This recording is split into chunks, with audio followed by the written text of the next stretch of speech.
Hello, it's Logan here from Dimp Digital Recordings Productions.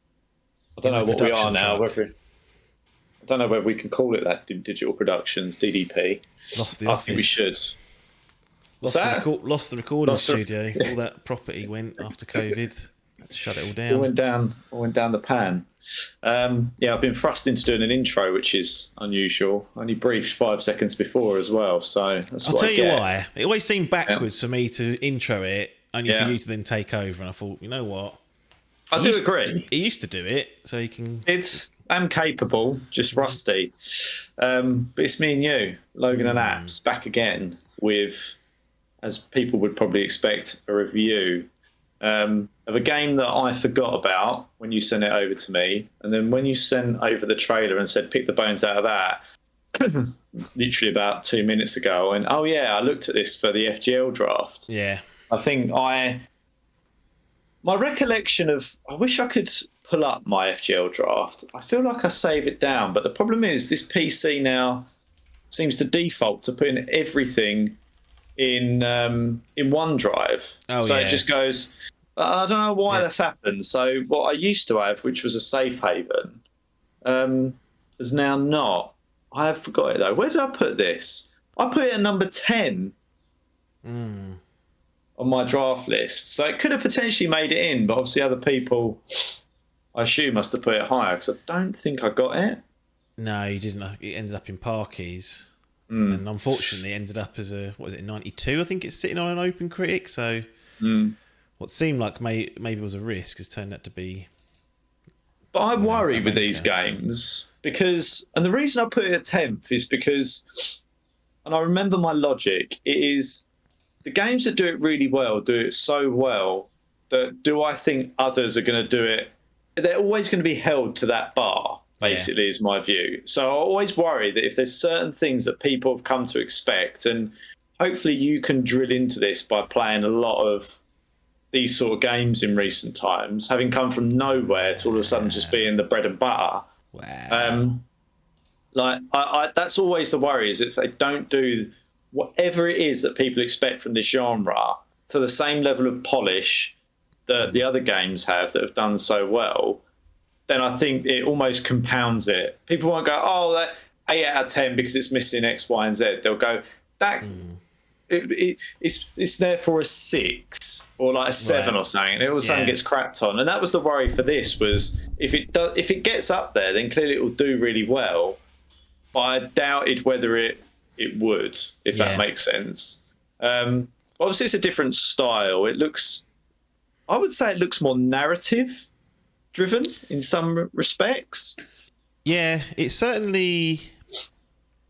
has more production around the narrative. Well, it depends how you see it, because actually a lot of so if we use Metaphor or Persona as an example, because that's the people that have listened, they will know that's what I've been playing on and off over the last few years.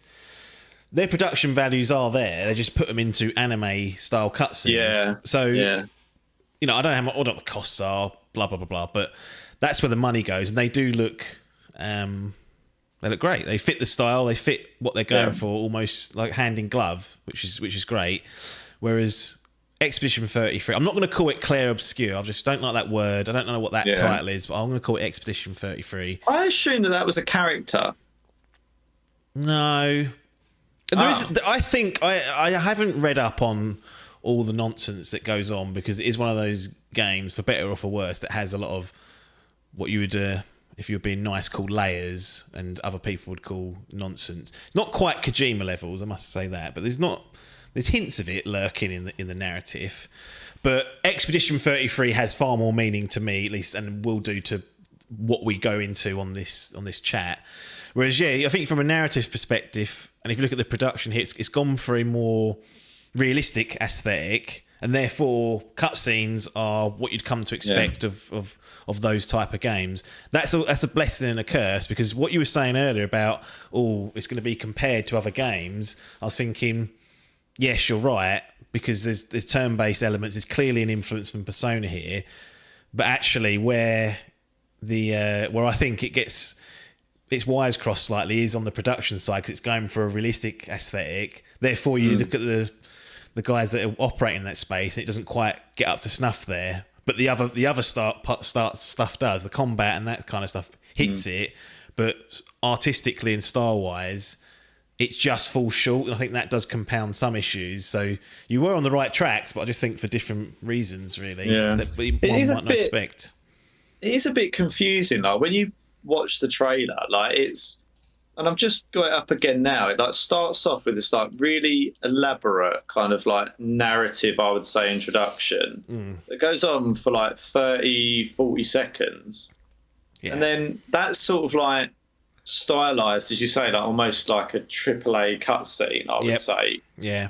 And then like the gameplay that they show looks pretty good, but it kind of feels like it doesn't. I mean, there's the sets and the scenes are great, but them skyboxes. It's evident to me why Atlas decided to go with an anime style, because it simply just fits better with the overall aesthetic. I think it is more consistent. It's a little bit jarring, and to go between the two, because I'm like, I don't really know where it sits, if that makes sense. But then I think about it, and I think, does God of War look like the cutscenes? And I would say it's pretty damn close, but not really. But you can tell they're within the same. Yeah, like, there's less disconnect. I think because a lot of the stuff they use in God of War, I mean, that's a high bar, but yeah, it is. Yeah, I deliberately picked it because it was a high bar. Yeah, but they use a lot of in-engine stuff. So actually, it's the same assets that are just animating for a cutscene. Yeah. Whereas what Clair Obscur does, and what a lot of, I guess, games that are on a lower rung down. So we'll talk about the price in a second, if we remember. I've mentioned it now, so hopefully we will. Is they'll use a little bit of in-engine stuff, but the actual narrative beats are sometimes carried out in cutscenes that are out of engine, so they've been recreated, maybe even somewhere else. Therefore, there's not a direct. You can see the inconsistencies when you go from gameplay to in-engine narrative, and then it'll do a cut and thump in this video that's been created in a different environment altogether. So whilst you can see they're the same characters, you'll be like, well, they look better. It's like when in the old days, if you watch Final Fantasy VII. Watch the opening to that, and you're like, "Christ, is this what games are going to look like?" And then you switch it on, and it looks like a PlayStation 1 game still, but this still has a little bit of a hangover from that. Although, as we've mentioned, the gap between cutscenes and in-game is very close. That comes with other unintended annoyances for Ronnie, where you've got these cutscenes that are external. Yeah, I can go on tangents now. We can pause it. Let's pause it. Yeah, so how much is this game? Where did you play it? Give us the background. Yeah, so in terms of the background, it's on Game Pass. So it's sitting there lurking, one of Phil's crown jewels, some people might say, is there to be had on Game Pass. I decided not to go the Game Pass route simply because I just don't like this subscription stuff bothering me, thinking I've got to finish this in 2 weeks for it to be valuable. Yeah. I didn't know how long the game was. I knew it was shorter than a Persona, that's for sure. 30 hours being chucked out there, but there's side content, and I was like, well, that could be anywhere between 40 and 80, couldn't it? Depending on how much is there. But you know what? I can just enjoy the game. I keep getting PlayStation vouchers for Christmas and birthdays. There's hundreds of pounds sitting in that account that ain't getting used. So I thought, you know what? This was on offer for 5% off for PS Plus membership. I think it came to £40.98 or something. But if you're going to the retailer, it's 45 UK pounds. So if we look at the prices these days of 70 being the top, soon to be 75 with Mario Kart World, maybe 80 in the future. This is clearly a tier below, if not a tier and a half below from that. And that comes with its own. That's how you shouldn't. I don't necessarily judge the game on that, but I think it just sets expectations. If you're asking for 70 quid, then I think the bar would be higher in certain elements. And if you're asking for a little bit less, I'm like, okay, on the production side, I'm not expecting the God of Wars. I'm certainly not expecting Naughty Dog. And I think that's a fair way of doing it. Now, if your game's still shit, like if the gameplay's garbage, I don't go, well, it's only 45 quid. Yeah. It was only 45 quid, but it was shit. But that's fine. It was 45 quid. Or it was free on Game Pass, so what does it matter? It's like, no, the game itself will have to perform on its own merits. But I think from a production part of it, I'm like, okay, there's going to be concessions here, and if there's not, that's fucking amazing. But there is, as it often is. But that's not a drag against the game. I think that's a fair compromise to go into and expect.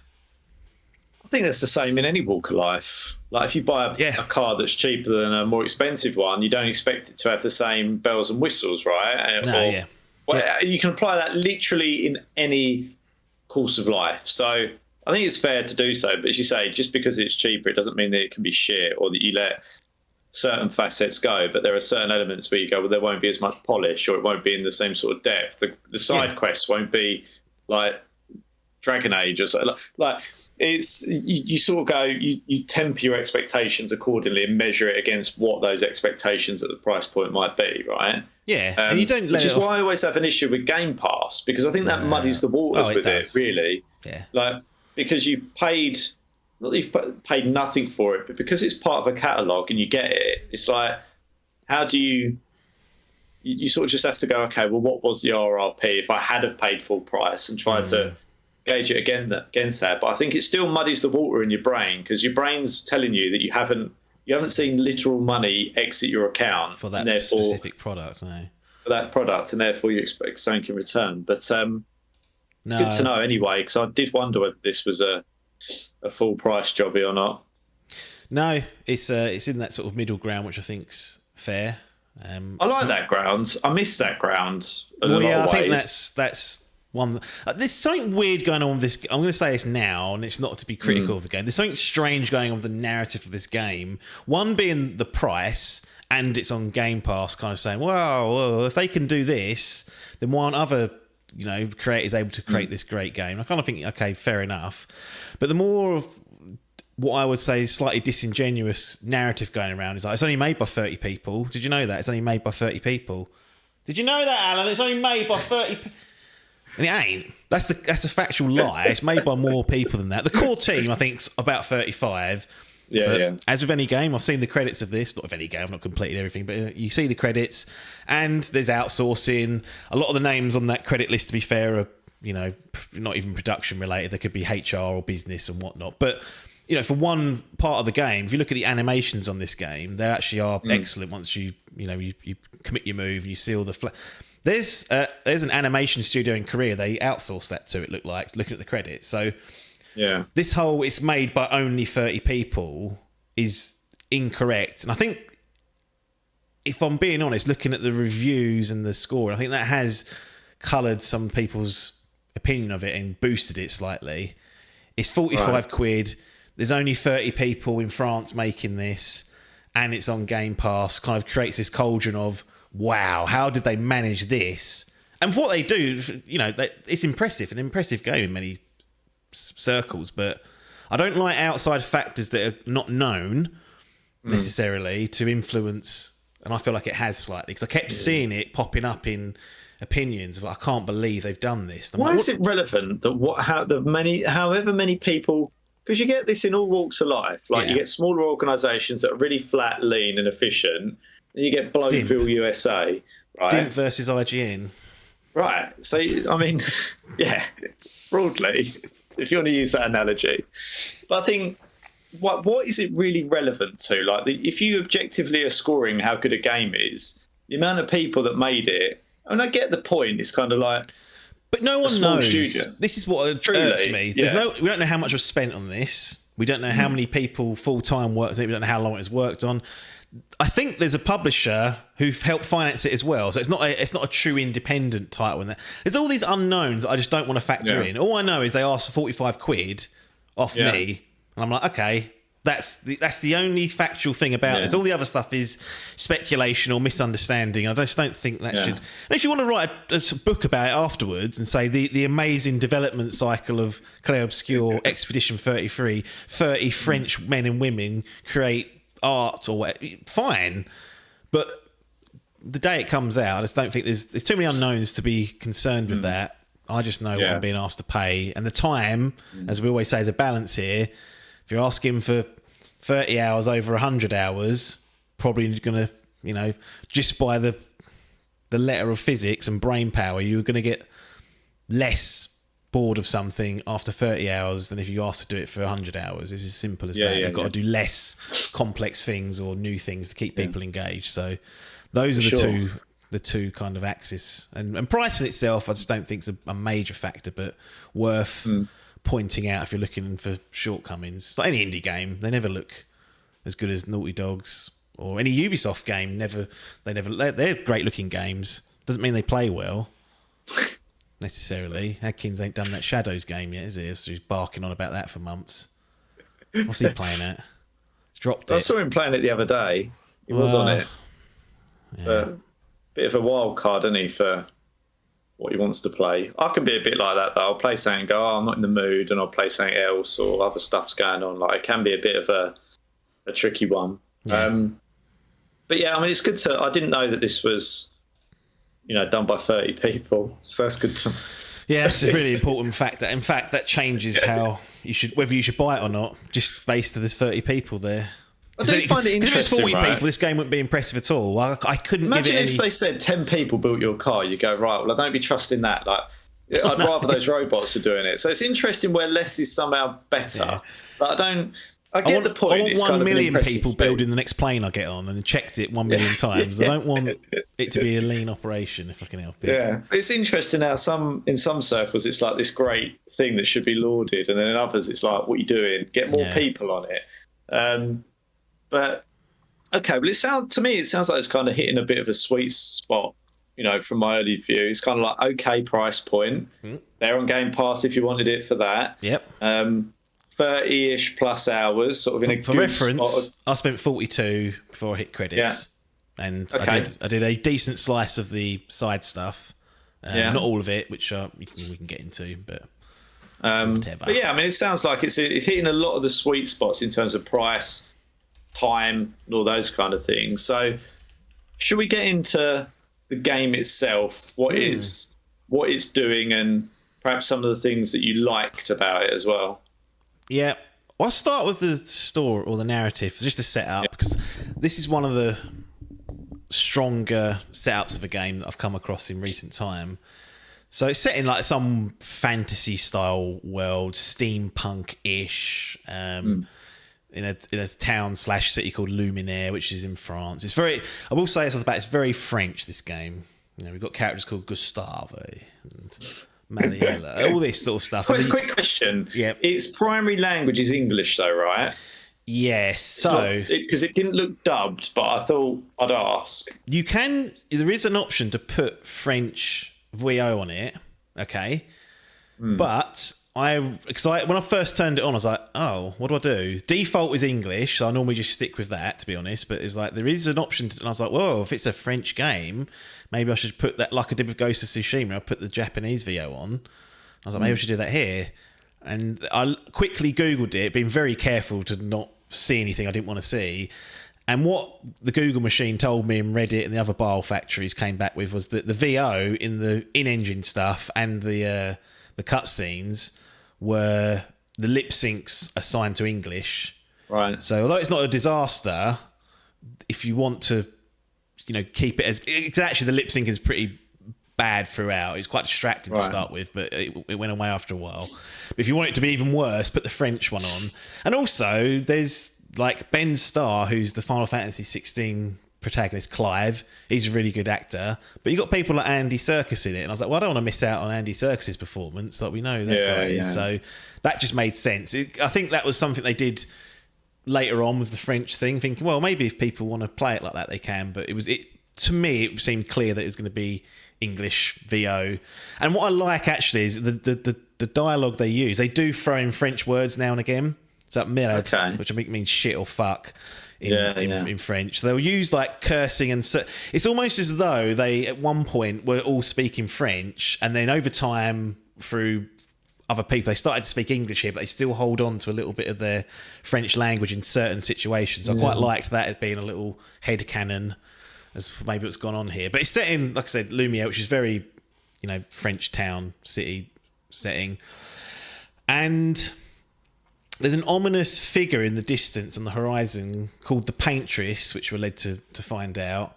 And there's a number up on this big, like, mountain, monolith, whatever you want to call it, like far in the distance, but you can clearly see it from where they are in the town. And when you start, it's 32.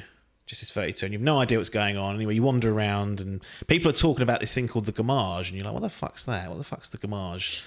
Blah, blah, blah. And I don't know if there's a meaning that people would know that by hearing it, but I didn't have a clue what gamage meant until they show you what the gamage is.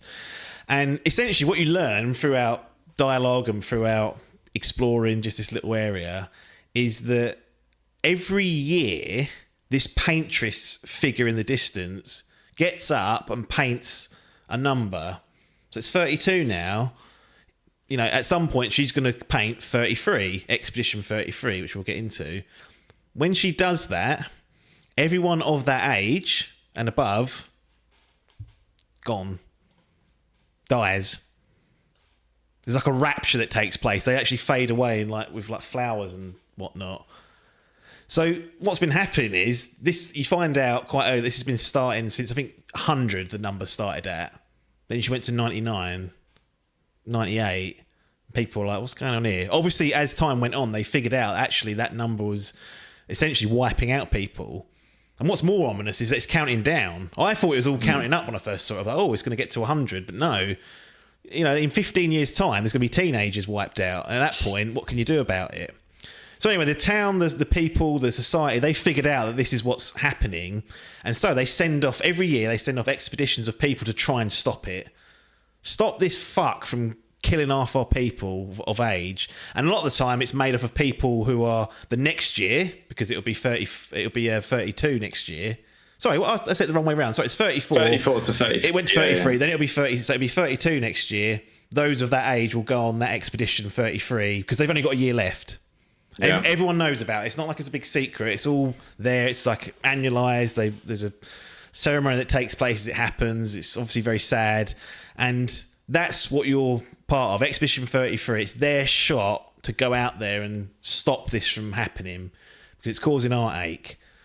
And I don't know if I want to go into it much more. That's your initial setup. You sent off onto what's called the continent, which is a big land mass of different areas and whatnot, and your task is to go and stop this. But I really like that setup of the gamage happening, the reasons why. It's very quickly. I was like, oh, it's immediately hooked me. I was like, I want to get to the bottom of this, and from that perspective, it's very good. Bolted onto that, the characters are really good. Obviously, we've mentioned the voice cast, excellently delivered, excellently acted, so you've got no problems there. But the writing is top drawer in that sense, just from the character work. I will say that I didn't strongly connect to the overall story or narrative, which is a minority take. You listen to people, they're saying this is the best game story ever in gaming. I didn't find that personally, but you might, you know, if people decide to jump on it. So that was probably on that side of things. Whilst we're just on the story, was a little bit of a disappointment. Like the overall, considering how strong the start was, as time went on, as there's developments, I was like, oh, I'm not as into this, but still perfectly good. Still better than what I'd say most would offer in this space. If nothing else, interesting. You know, let's put it that way. So I assume it just didn't. the story points from that initial bit just didn't kind of. You just feel like, oh, yeah. As it evolved, I just got less interested in it. Yeah, okay. As you kind of learn more, I was like, oh, okay, it's that. It's not this. And you always understand that when you come into a game or even a TV show or a movie, what's initially set up is what it is, and then it's going to be something slightly different depending on the twists and turns. So it's just one of those. Sometimes it pans out and you really think, cool, that was good. This time it's a tad. I think it's a tad confusing as well, which doesn't help. Now we've got Kojima lurking with Death Stranding 2 soon, so that's really going to put that to the test when I sit down and play that. Because he goes mental with his stuff and layers stuff on top. And whilst it's in some ways it's genius, it's too much. This is a little bit like that. There's a tiny hint. I was like, is Kojima somewhere in this writing room messing around with things that he didn't need to get involved with? Did you check? Was it one of those things where like, has he been? I don't know. It's unfair to say that because that'll turn people off. It is a bit crazy though. That's, as you can imagine from the setup, what's going on? There's someone fucking painting a number and people are disappearing. Like it ain't GTA, so it's gonna get. It's in the fantasy realm, so anything can happen basically. Yeah. And sometimes with fantasy it's good, and other times I'm like, that's a bit far fetched, isn't it? I know we're dealing with all sorts of fantasy, though. They're arguing with people. Well, it's fantasy, mate. We do what we want. Put Jaws on, shark, done. Okay, so we've covered off the premise of the story. So, do you want to talk about the makeup a bit of the game and sort of the play elements to it?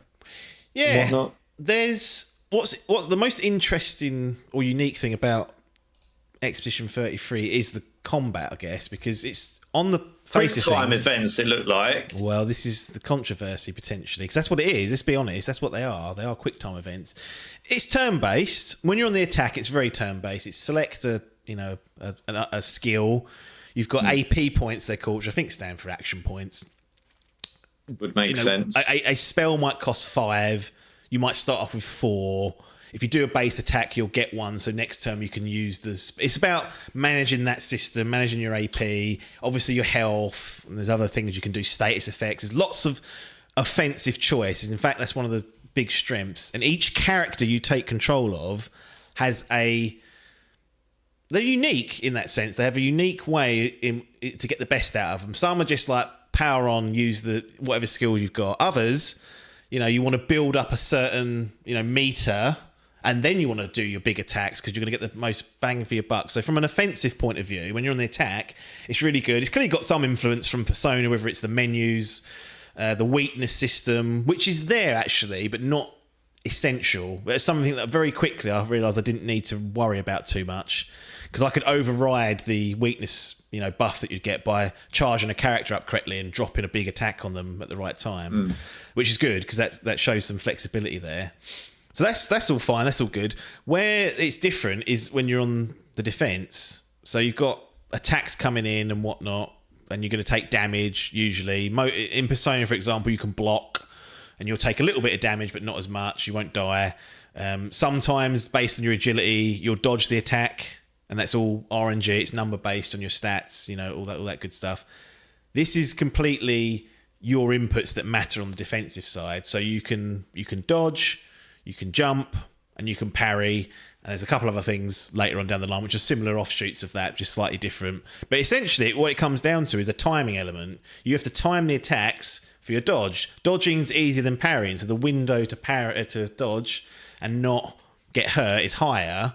But if you parry all the attacks successfully, you'll do a counter attack, and that is really powerful. So there's some risk reward in there.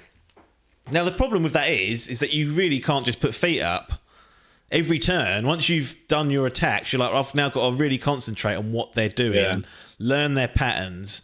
And it comes with it's different for one. I think it's good to challenge the status quo, especially on turn-based games, which, there's a few dregs like me that play them, but they're not wildly popular. So let's try something new that might encourage other people in. I think it achieves that. But it can be brutally hard because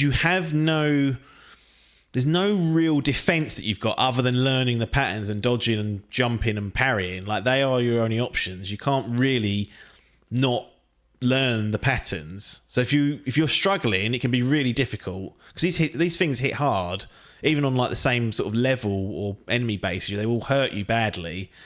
So that's a bit of a pain. If you find a really tricky customer, you can be stuck or feel like I'm never going to be able to do this. But it also can make battles comically easy because you'll take no damage. I would like to see a playthrough. You get all the parries, right? Yeah, I reckon. Well, it must be out there. I reckon there's a no damage run lurking here somewhere, which would just simply be impossible in Persona because they always get one turn and it's a number based whether you dodge or not. This you're in complete control. So it's a blessing and a curse. There's a lot of that in this game where, yes, you have the power to completely avoid damage 99.999% of the time, but also it's down to you to avoid it, because if you don't, you're going to get the shit kicked out of you. So sometimes I got frustrated with it. Other times I was like, yeah, I'm the fucking daddy dodging all this and counter-attacking and doing what I need to do. I just think that it's a really interesting play. I would encourage them to add a block, just like a compromise. I can't. I want to learn. Maybe you want to learn the pattern first of a certain attack because you're struggling with it, or it's the first time you encounter them. I'll block. I'll take 50% less damage, maybe more, and at least that way I haven't got to take 100% of what I would have taken. It just gives you breathing room to evaluate what you're doing, and maybe you can assign buffs or debuffs if you block. There's lots of. I'll go into the Pictos system in a minute, but there's a lot of like customization there. You could do some interesting things. I just think having that option would have been helpful. But as it is, you're going to have to learn it, or you're going to get the shit kicked out of you, or you better hope that you one-shot everything, which you won't. So it's kind of good and bad depending on what way the cookie crumbles in specific battles. Sometimes it is, like I said, very easy. Other times, much more difficult. It doesn't matter how many fucking levels you got. It is. I would say it's not easy. I wouldn't say it's easy at all. And I'm literally just watching a quick clip of it to see if there's any like, because sometimes with like parry windows and things like that, it slows down for like a split second to let you know when that window is. And this is all timing based, and they feint you as well, the bastards. Like it's good because if they just hit you every time they swung, it would be boring. But they do. Sometimes they'll spin round, and then the second attack they'll swing. Yeah, it's engaging. Like it's that thing. I think early on I really struggled because I was like, I'm turn based. I want to be sitting here, fucking hitting my turn, watching it, and just watching my glory unfold. Whereas this is like, no, you've got to focus and concentrate, which is taxing. But eventually, once I was like, look, I'm gonna have to just get involved with this. You start to get good at it, and you even, dare I say, start to enjoy it because you're like, this, I'm the fucking king here, just avoiding all this shit. The thing is, it's like you can't. It's not like they're slow hits. Like I'm literally just watching some guy like at the moment who's done a no damage full parry run. Yeah, right. And it's literally like parry. Like, yeah, I can imagine that if you miss one of those, and it sets you off your knocks you off your rhythm. You'll be and then you swiffing. take 3 hits or something. Yeah, and it'll just be a nightmare. It's cool. Like, I'm not gonna lie. Like as much as it's annoying at times, it is cool. You just have to be you have to wire. If you're coming from traditional turn based, you need to sort of rewire your brain that you're going to have to be engaged. It's not feet up. It ain't. And I think for someone like Adkins, who I don't think plays a lot of turn based or maybe falls off them, is something like this is, I think, enough of a hook to keep him chugging along because it has that sort of gameplay element. You're right though; it's just quick times essentially that aren't I guess forecasted or advertised as often, like as blatantly as like press circle now. But essentially, it's a timing based mechanism.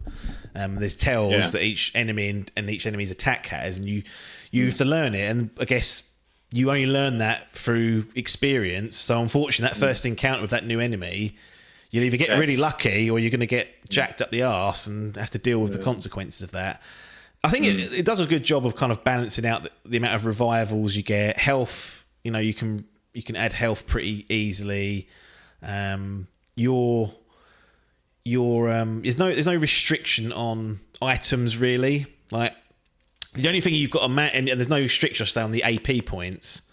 Because in something like Persona, you have MP points, which is to do your special attacks. Throughout a dungeon or a level, you have to manage that and top it up with items, and they're finite. So at some point, sometimes you get to halfway through and think, I'm not going to finish this, save, go out and go back another day. This is like, no, every battle, your AP points will refill to the default level. If you've got buffs that add more, you'll get those. You haven't got to worry about that, I've got to go back and re-gear up and stuff. You can just press on. Which I think's handy, and the checkpoints that you get between battles are quite short. You might go through like 2, 3, maybe 4 battles before you get to a new area where you can rest and refill like your health potions. So you can just re-up your entire party in the menu, and you get 5, 6 bottles of that. So you won't need that really to use that often. I think having those checkpoints quite close is nice because it doesn't feel like a horrible gauntlet, which is what sometimes it can turn into on the old Personas. Yeah, it is.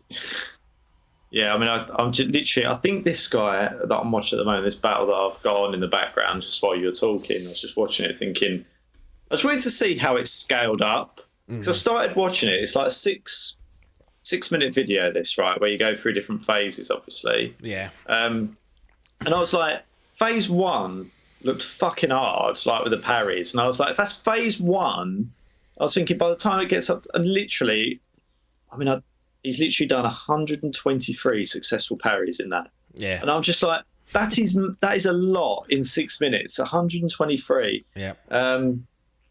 And yeah, it's got a bit of a Bloodborne vibe for me. I don't know why. Like, it's not, because it's not that sort of game. But the character and the way they're attacking and stuff like that, and the timing, the parrying definitely. Because I think it's Bloodborne's the more parry focused one as well, because you don't have you have a shield, but it's like a comical joke. Like there's no defense. Whereas Dark Souls was behind shield, soak it up and counter that way. Whereas Bloodborne was about parrying. That is, yeah, it does have a little bit of that. There's before people get scared, there's an easy story mode you can put it on. I just had it on normal. There's a harder mode. It says in the normal that you'll have to roughly learn the dodge and the parry. And I was like, okay, that's fine. But I think it's a lie. I think you have to. You ain't going to get through the game if you don't get on board with it. So don't listen to that lie. Just do the best you can. And parrying's better, but more risky. But that's the trade-off. Like if you're in a spot of bother, just fucking dodge and get out of there. But you can. That one that I just watched as well was experts. That's like the hardest difficulty for. So that's like about as difficult I think as it's going to get. But it's interesting to see because I thought it was important that I actually looked at it because I was like, this isn't like the traditional turn-based mechanic. Like as you say, like normally you pick an attack and you'll do that damage and there'll be some RNG in there and then you'll see what the other and it's kind of like chess in a way, but having this mechanic in the middle that basically lets you actively defend is an interesting addition, which, as you say, kind of bridges the gap. And I was like, it's not for everyone, though. That's the thing. I think pure traditionalists won't get on with this because it has that action element. Those that are happy to have a little dabble will enjoy it. And I dare say, people that don't really like turn-based, it could offer an avenue and a window into it. Yeah, and I think what underpins it all is like the Pictos system, which is basically your character builds. Like you pick up these, like they're called Pictos. Basically, they are abilities, essentially, like passives usually. So one might be that it says, okay, you've got every time you dodge, you get an AP point, which you don't have by default. So you might think, oh, I'm not good at parrying. I'm going to put that on to dodge it. Another thing might be, this certain attack will add burn to the enemy. Okay, this one will revive you if you die. There's honest, I don't know if there's hundreds. It feels like there's tons and tons of these Pictos things.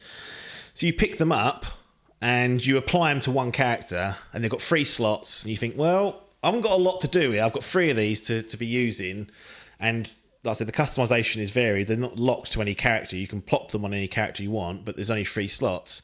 But what they do is really clever. If you use that, if you have it equipped, I should say, you don't have to use it for 4 battles. It unlocks it so that other characters can use it using Pictos points. So each character has a number of points that you can choose a Pictos, ability for, and it doesn't go to your, you've got 3 there. Doesn't interfere with those. It's just like a second line of Pictos. So essentially, every time you pick a new one up, I would equip it, unlock it, and then see if it's worth putting on one of the other characters. And over time, the number of Pictos points that you get expands, so you can expand how many of these passives you just put on. And by the end, I had like maybe a couple of dozen applied to some characters. And can you just put as many as you like on? Well, you've got a limit. So you've got 100 points. This dodge one costs 1 point. Right, that's cheap, but some of them cost 20. Some of them cost 40. So the more, I guess, the more advantageous ones or the higher powerful ones are harder to manage. So you can only put maybe a handful of those on. Again, but it's good because you can do what you want. And there's no real wrong way of doing it either. I think as long as you're sensible, if you have an idea, you're like, I want to go for like this major burn build, you could do that and like really profit from it. And you'll work out synergies. I stumbled into like one of the Pictos things that let me do like a charge attack from the very beginning, and for lower ranked enemies, it would just kill them in one turn. And I was like, well, that's really handy. I'll just leave that on. But I couldn't heal. So if I ever got to a stage where it was a boss and I was going back and forth, that wasn't actually an advantage to have for one turn. So I'd switch it out. So it's stuff I didn't even use, loads of it, but it's good. It just that's how you customize your characters in how their stats work. It's really quite a good system. Towards your play style as well, or to how you want to play it. Yeah. And also, what's simple as well is that you've got the Pictos, which is what I described. There's no you can assign a weapon to each of the characters, and they have little like at level 10, this weapon will give you this perk, 20, etc.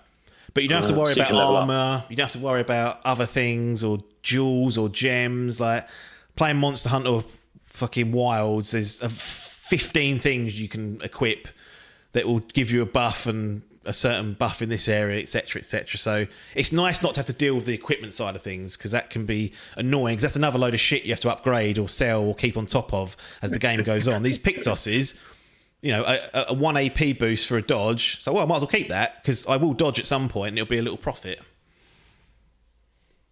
That's that. Yeah, it's an interesting way of...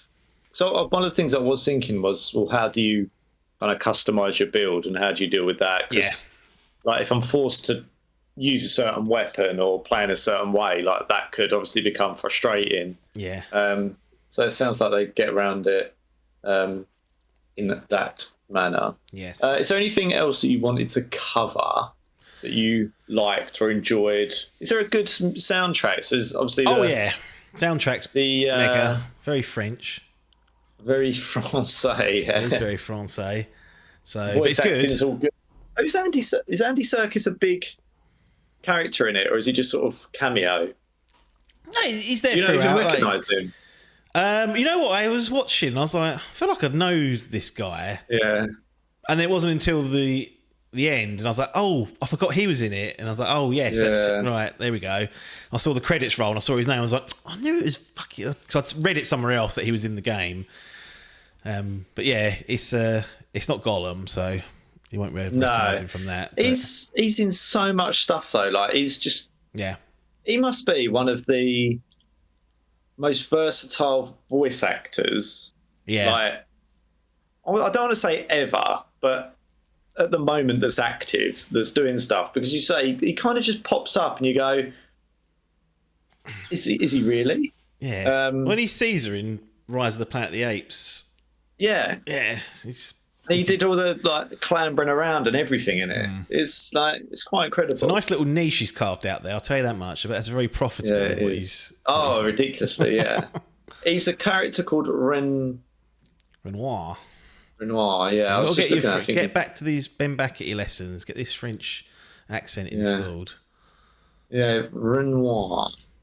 Yeah, I just thought I'd have a little look. He's just...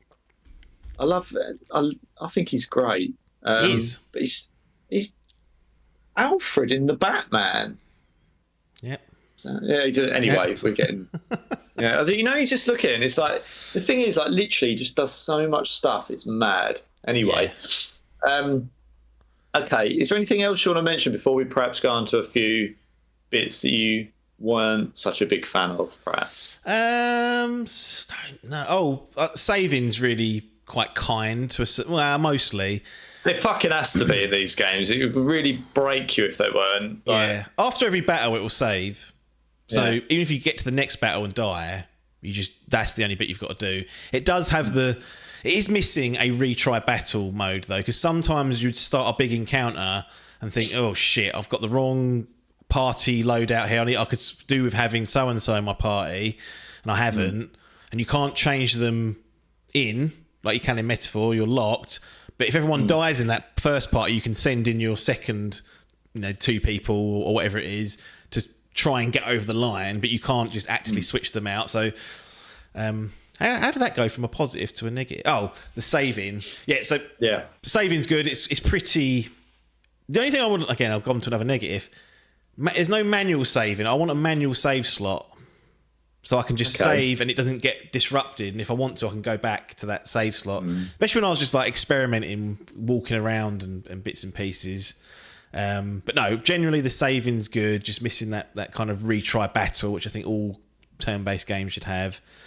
I suppose what compounds that is if you go into a battle early and get the shit kicked out of you, you think, well, there's no way of exiting the battle. You have to just deal with it. And, and often when I'd give up, like they would really like not hurt me as bad in the next turn. I was like, I've just wasted a whole turn just trying to get through this, and maybe I could have fought back and actually turned this around, but I'd already given up at that point. So, do you think that might be some of the logic behind it, where it sort of gives you a chance if you? Well, I think because you're in total control of the damage you take, for better or for worse, then maybe they're like, well, you can learn your way out of this. You could take no more damage for the rest of the match or the fight even if it took a half hour. In theory, you could go in at level 1 and beat anything in this game. It would take a while because you wouldn't hit them hard enough. Wouldn't hit very hard, yeah. But you could just through attrition just go, nope, I can beat you by just taking no damage. So that is an interesting little wrinkle to it. I think we've covered all the sort of the good stuff in there. Other than nothing really to worry about. The key bits then that I always like getting into. I'm always less interested in what you liked. I'm always interested in what you didn't like. I don't know why. I don't know whether people share that. Maybe it's just because I like knowing that things got up. Yeah, and that gives me some sort of wry smile because I'm a twisted bastard. I don't know what it is. Well, like I said, the main narrative, I don't know if I caught an overall negative, just not as strong, but I'll just leave it there. Like, I don't need to say any more on that side of things. What is poor is the side content, really. Like, is it Goose Chase?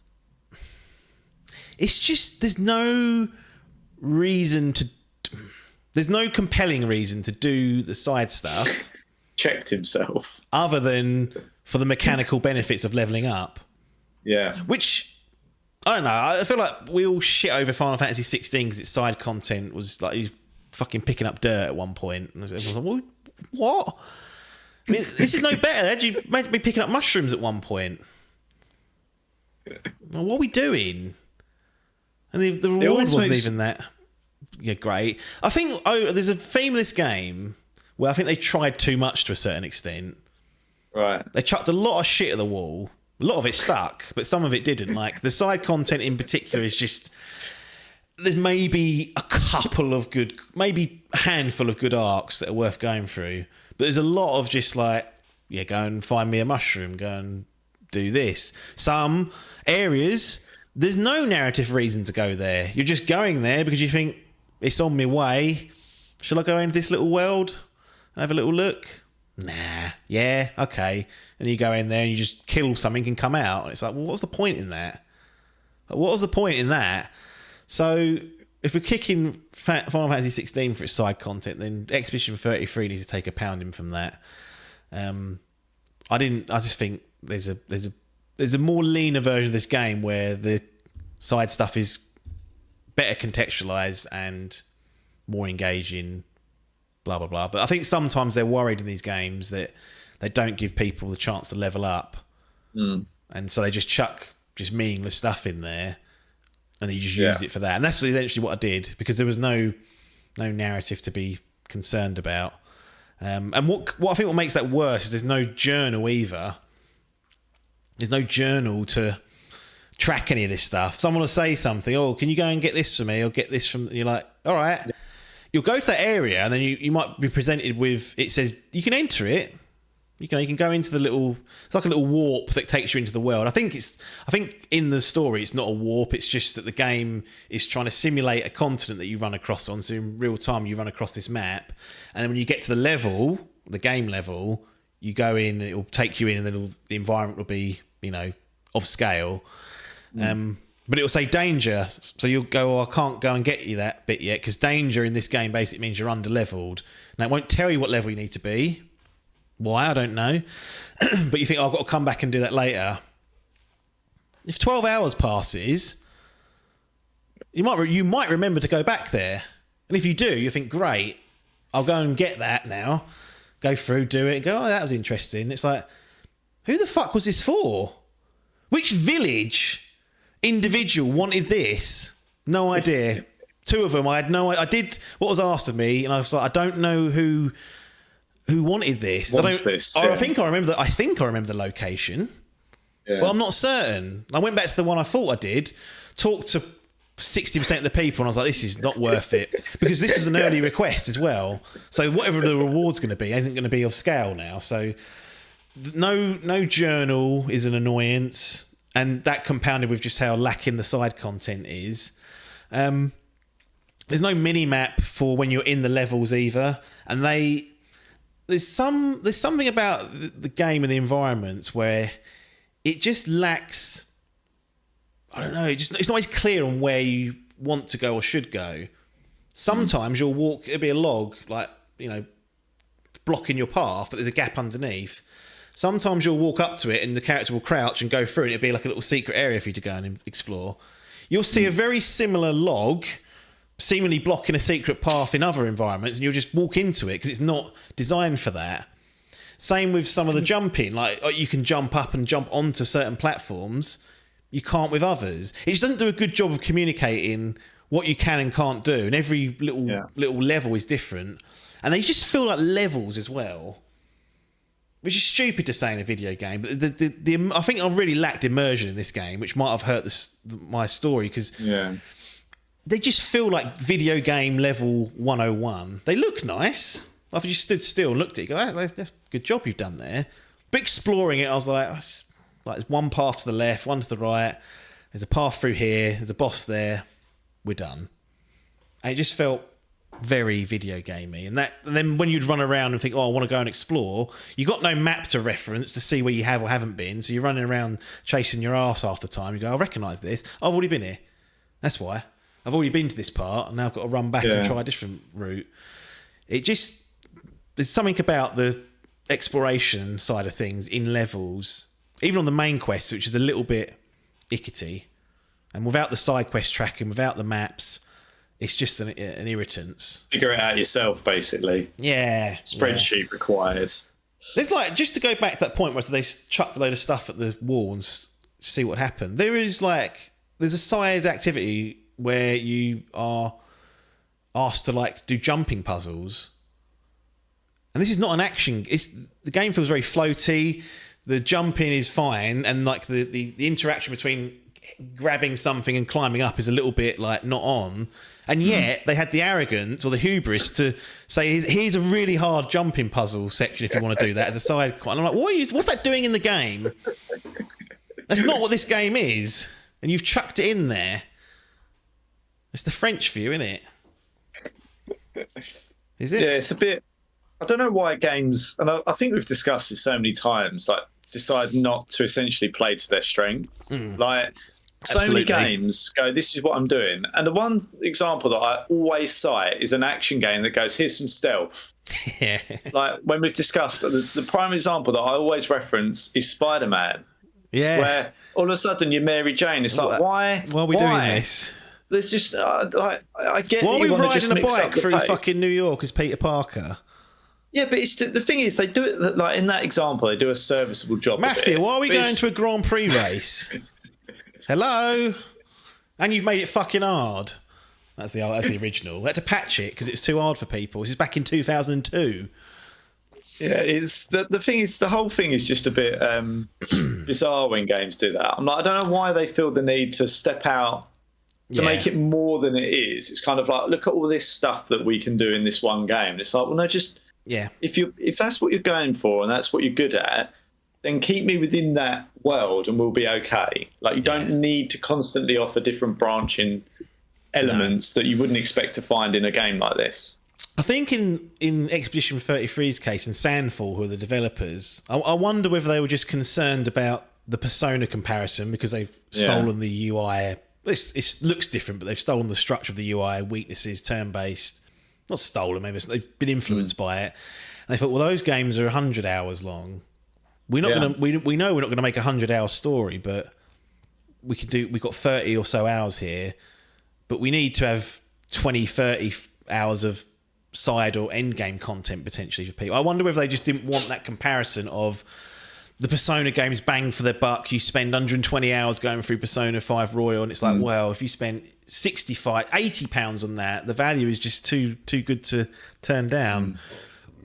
Oh, I've just blasted through Clair Obscur in 40 hours. That's disappointing, isn't it? Because I expect these JRPGs to be 100 hours. I wonder if it's just part of that, and they thought, well, let's just chuck any old shit at it, and hopefully it just gives people it's content for content's sake, which I think is a bit of a trap.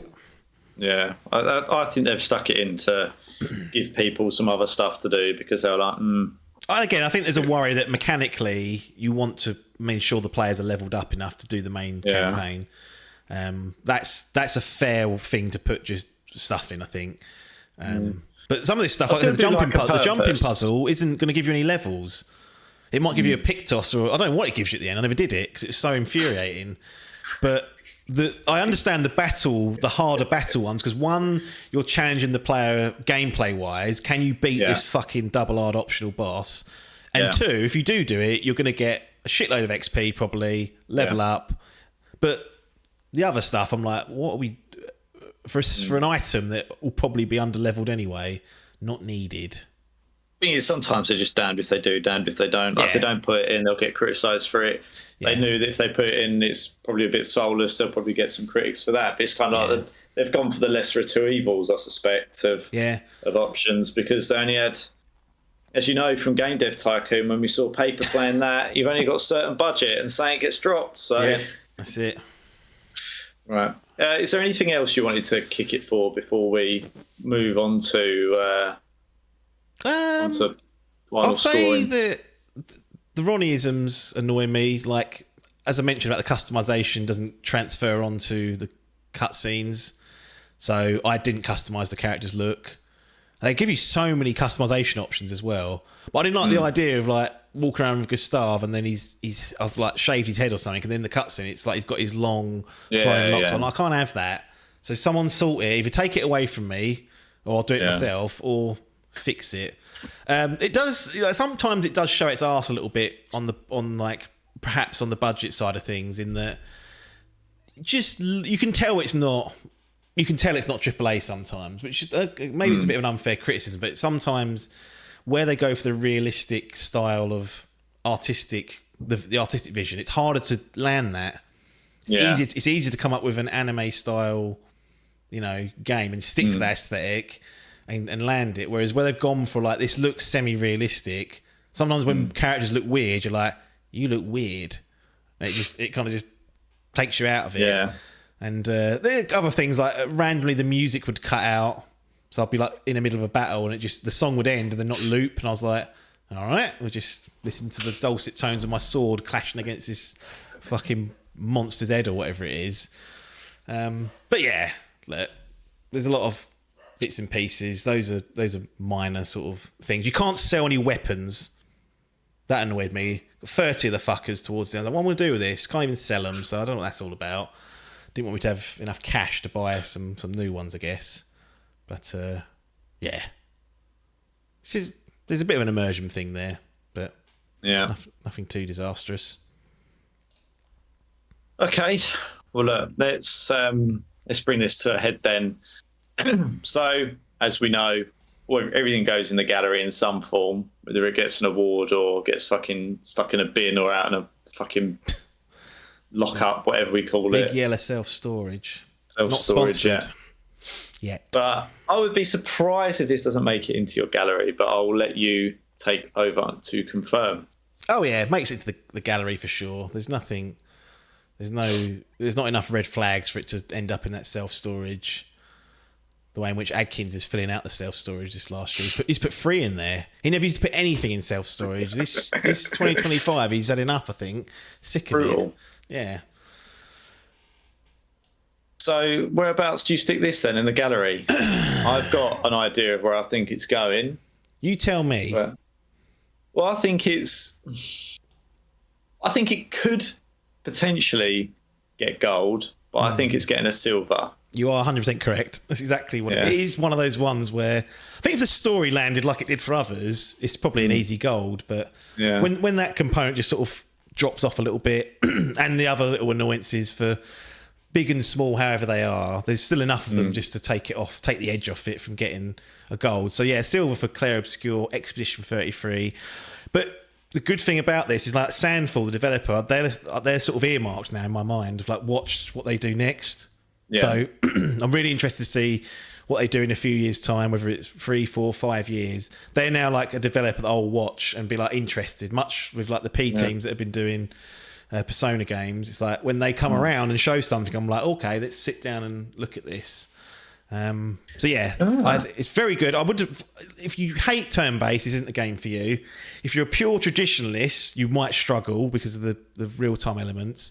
But if you thought about dabbling in one and found it just a little bit too dry, you can do a lot worse than going for Expedition 33. Like this, I think it's going to pull in a few people who thought they weren't interested.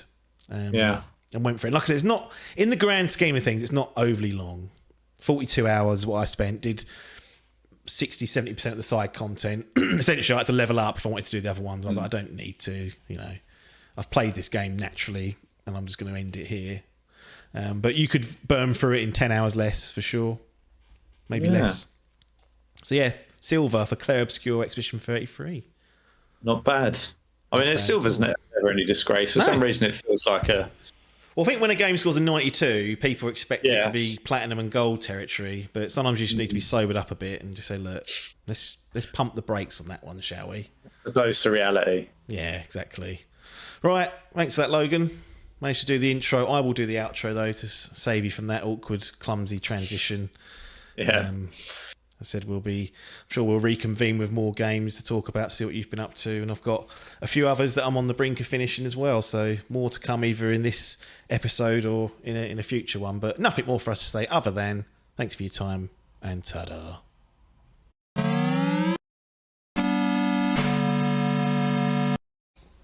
Here we are then, Mr. Apps, Mr. Adkins. Mr. Adkins back with more games. Only 3 this time. So not 10 or 8 that's been wheeled out. No more Mario marathons. So put a pin in that. We've gone on to Naughty Dog games instead. Yeah. Although there is a Nintendo game on here as well. So the Switch hasn't been completely chucked in the bin. Clearly there was some sort of... a couple of bits that needed doing. Let's start with the Nintendo. Get the old shitter out the way with. Yeah. Now, this is actually a very old game, but this version of it's not as old. It's Metroid Prime Remastered. Released on Nintendo Switch originally. What was it? GameCube. GameCube it came out on, yeah. What was that, 2002? Yeah, it was that year that there was like loads of stuff, wasn't there? Metroid Prime. Yeah, I'm sure it was. It was. What else was it? What year? No, that's 4. Yeah. Metroid Prime was November 2002. Just about getting away with it. And this came out 2023. This remastered. Was this a digital or a physical? I bought. So it came out like 2 weeks later for the physical. I waited for that. It was Shadow Drop, wasn't it? It was just like part of a Direct, Nintendo Direct, and they went, "There you go, fucking have it." Because it was rumoured that they were going to do the trilogy, and they went, "Nah." Yeah, which seems the intelligent thing to do when you've got 4 waiting in the wings, but seemingly not. Seemingly they're not going to do that. They put up your ass. Unless they do 2 and 3 on that GameCube that's coming. Maybe they'll just be on there. Will that have rewind? That's my question. That could be better. We'll literally find out in a matter of days. We'll know. Yeah, that's true. We'll know it all very, very shortly because that Switch 2 will be here. So this was a bit of clean-up of the old Switch. Yeah. Did you ever play Metroid Prime OG back in the day, or have a go at it, or on the old GameCube? I never on an actual game, because my little brother had a GameCube, but I didn't really play it. So no, I never played originally. I did try and emulate it, allegedly. Just Starmer up your ass. Starmer get me, and Trump will stick tariffs on me. I did try doing like a 4K emulator. And managed to play a little bit of it on there, and then it started fucking up, and I was like, I give up. I ain't doing these anymore. Well, you got Salmon spouting off about how he's been playing Breath of the Wild 4K 60 for ages. I'm like, have you? Has it really been working? I always do them, and I did that with that Steam Deck. I'd download it all and stuff, and then it's a bit like when I was like used to do the games and that. It just you got so many, you just in the end you can't be asked to play anything. You're like, well. So I think it got a bit like that. But yeah, I think I remember just playing the opening bit. I think up to the first boss. Yeah. And then never really went back because it started buggering up and crashing, and so unless it's plug in and play now. Even these PC games, you know, they're getting hard to handle. Yeah, these can dodgy be. old ports. So was that before? I take it that was before this was announced. This remaster project. Yes, yeah. That probably would have been the hype of Dread. So I think that's when I first got into it. I never really played. I'd never played a Metroid game on the NES or SNES. Probably like knew of it, but yeah, it was probably a bit too. Weren't really my vibe back then. And then yeah, I sort of cut out of after the N64. I don't think there was a Metroid on N64, was there? Yeah. No, I think no. I cut out of Nintendo after the N64. Came back in the Wii. Yeah, a lot of them ended up on that Game Boy Advance. I think Fusion ended up on there. That's right. Zero Mission, I think, was on there. Metroid Prime was on the GameCube, and then you had Prime 2 and 3, but then you had the little handhelds. And then a little trilogy box set lurking. Yeah, it probably would have been the time. So from 2017 or whenever, so when the Switch was around and then Dread was announced, that's when the hype train would have been going, and then my Atkins brain would have gone, right, I've got to play them all. Oh. And then tried playing I did play a little bit the first one on that, whatever they call it on there, the fucking Nintendo app on the... back to 1986 for him. It was like, oh, this is a bit different, this one. Even with the rewind feature on that thing, it's still a bloody head scratch, that game. I don't know how people play that. No. Super Metroid's pretty tricky, and that was like 8 years after, and it's much more refined, so God knows. I remember watching a playthrough of the original Metroid, and I was like, I don't know how anyone's sussed this out. No, unbelievable. So yeah, and that's probably when the time when I did try the Metroid Prime thing. So then Dread was the first one I'd actually played properly and through to completion. Yes. So then when this was announced, I was like, cool, let's have some of this.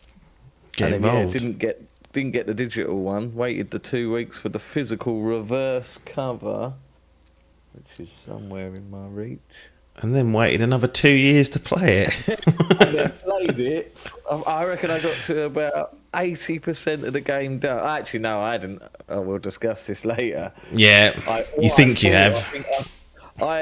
I sort of was wanting to know how far I'd left. So, like, what I did is strategically watched a game video up until the point where I knew where I was. And I was like, oh, there's only 2 hours left on this. I was like, oh, I must only have 2 hours left. Yeah. And then for some reason, I just never went. I didn't go back to it for about 2 years. Did you just pick up where you left off? Did you? Yeah, I just picked it up before I go back through that again. No, it's one of those. It's actually harder, even though you know where to go, because your brain will trick you. You'll think you'll know where you're going, and you'll miss a step, and then you'll be like, I can't figure this out. This is what I did last time, and then you'll realise that you've skipped to step 3 rather than doing 1, 2, and 3. I've had that before with puzzle type things where I've done this. I know what the solution is, and then your brain's playing tricks on you again. It's not to be trusted, these brains. The best example of that is Heavy Rain. There's a little bit in there where I think someone comes into a diner, or again, this is my brain making it up. None of this is probably true, but a diner. There's the physical version for the video. It is, with a reverse cover. Yeah, we like that. There you go. Give it something. Quite nice. Yeah. But this diner, cool. Yeah, it's a diner. Well, I don't know what it was now, but I'm saying it's a diner just because that's what my brain's telling me.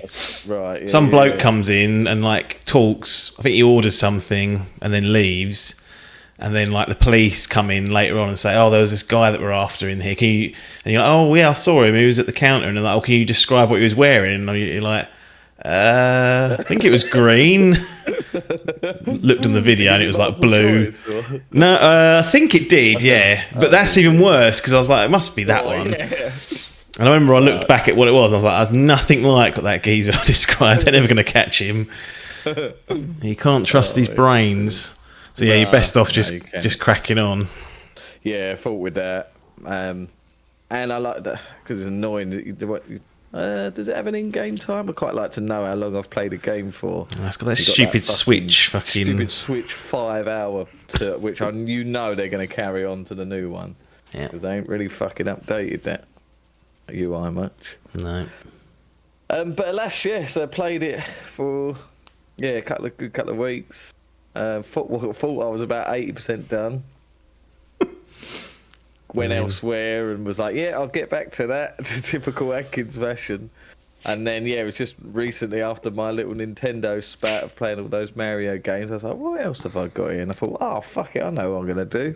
Clean that up. Finally finish that. And then thought it would be that 2 hours of pure joy to go through. Ended up being, I think it was another 10 hours it took me. Fuck me, yeah. Yeah. About 10 it took me after that. Was that because you also forgot the routes and where to go, and you was like, kind of remember where to go, but you don't remember the intricacies? I didn't really watch the video, but I sort of got to the point where I was, and he was going to basically go towards the end of the game. Yeah. But having collected everything on the way back, in typical Atkins fashion, I got there and had about 10% of what I should have had, and was like...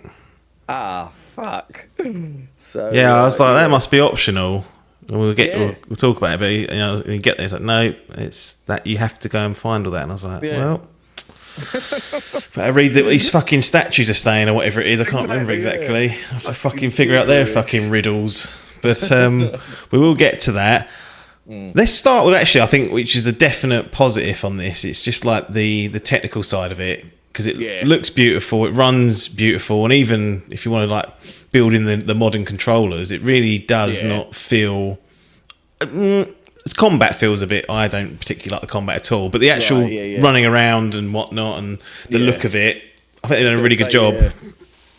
Yeah, when I quite like watching the old comparison videos as well when they compare it to the old GameCube version, and the changes they made, even down to like I remember the rain. It sort of comes onto the screen. And you can see it dripping off your gun. That's it. It was flawless, to be fair. So it probably is one of, if not the best, Switch title, to be honest, looking. I know that people rave about those Xenoblades. But, I mean, if you get them under the microscope, they can be jaggy. But, so I'd probably say this is potentially, or maybe Luigi's Mansion. That was a good one. Yeah. But yes, it's a very good looker, and like you say, runs at a solid 60 as well. Didn't have, even when shit was kicking off and there's fucking all sorts going on the screen, I didn't ever snarl it up. I did tend to play. I normally would sort of try and favour handheld, but with this, I found it much easier playing with the Pro controller. So I did play this docked. Blown up on that 4K OLED. Exactly. I don't think it's again, to repeat it, it's one of the better looking games, so actually it doesn't look too bad on the telly. Like it's not like putting Breath of the Wild up there and you go, cool, what's happened here, Link? This horrible was a real shithole. Seamless ball transferring as well. Turn into his little fucking whatever that was Morph called. Morph ball, that's it. You get all the tricks of the trade. Yeah. But in terms of technicalities, very positive on it, very positive. Another positive, I'd say, is mood and setting. Very claustrophobic, very moody, like the sci-fi... Made me moody at times. Yeah, the sci-fi... It's almost like a Alien. It does remind me a lot of like Alien, that sort of... fucking you know, you got all them goblins running around, and these. It's the isolation because you're on your own, isn't it? Like you're on your own, yeah. and it's like, what's going on here? I need to figure out this alien world. I'm surprised they haven't done a horror thing. I suppose Dread was probably not the scariest, but it did. Like, when he was getting chased by those fucks, you were like, but yeah, very claustrophobic, like you say, very, yeah. Forget the word, but yeah, it's its setting and theme is very good. That's why I'm quite interested in the Metroid franchise. I quite like Samus as a character, the old slapper. But just like I think like the costumes. I've always I like that they. You like it when a costume blows off in the first one or the second one, or it is. Did they in Dread? Didn't it as well? I think it did, but yeah. Yeah. I can't remember which one it is. That's where you find out that Samus is female because they rip her fucking suit off and go, cool, naked. Cool. She was in a bra and knickers. That's it. Went, Christ, bloody hell, I've been playing as a woman. Delete this game. Snap the cartridge in half. Yeah. Take it back to Electronics Boutique and go, it's not on. Oh, it would have been back then, wouldn't it? Yeah. Virgin Megastore. Yep. Was that the earliest iteration of that? That HMV. HMV, Virgin. That's what Virgin was before. Remember Game Station? Yeah. I love that shop. That was the one I used to go to, and then Game bought them out. I went, yeah, we're going to keep both stores. And I was like, you won't. And they didn't. They got rid of one. To be honest, it was there a while. Yeah, I think longer than I expected. expected. Amount of business with the amount of times I had sent back my 360 because they had Red Ring of Death. Oh. I think I had about 4 out of that Game Station. Yeah, well, that was a fucking howler. But yeah, so yeah, mood and setting of the game, stories, you know, it's pretty box standard to be fair. You know, always they seem to tackle they have like a base setting, and these are Metroid games normally get in, get out, and something happens along the way. That's it. And yeah, this one, you know, serviceable. Okay, you know, it's there. You're on a random planet. The planet looks cool. There's different areas of the areas of the games, like not like levels. It's all sort of one connected. What is a Metroidvania, as they call it, where you go to an area you can't get to it yet until you unlock something. But yeah, the different areas, they sort of all were very diverse. You know, you had the snowy area, jungly area, deserty area. Lava. Pretty cool. All good. So yeah, they're quite the positive things. I mean, the music as well. Music was really good. That's definitely a standout. Yes. Yeah, the upgrades, like I say, the different suits you get, although you know they do different. Not that the suits do much, but you get different equipment, don't you? Like the grapple gun, the fucking. All you did so you can progress throughout the world. And that's probably where the good things of the game start. Because then we get to what we like to call forced backtracking. Yeah, it is. It is mad in this. I mean, there's no getting away from that. That is a massive part of the game. Is the backtracking. We were talking to each other whilst we were playing it, and I know, like, I think you were towards the back end of the game, and I was like only just into it. And I think like you obviously weren't too keen on it. Whilst playing it, and I think I was at the time I was thinking, no, I think it's quite. He's fucking drunk. Why is he not enjoying this? And I was sitting there thinking, I don't really feel too bothered by the save system because I'm breezing through this. Oh yeah. The thing is, I was breezing through it because I weren't collecting anything. I was speed running it. I basically got to the end boss and was going right. Well, tried to get to the end boss and it wouldn't let me in. No. I was like, right. So and then it weren't until sort of I was like, right, yeah, okay. And then it was like, oh, there's a save room over there. And I think once I knew that information, then it became a real chore because I was like, right, now I've got to make sure I know where every save room is. Yeah. Because I don't want to be doing an hour's worth of fucking gameplay, die, and then go, oh, for fuck's sake. I think I lost 45 minutes once, and I was like seething. Yeah, utterly seething. I was like, I've got to do all that shit again.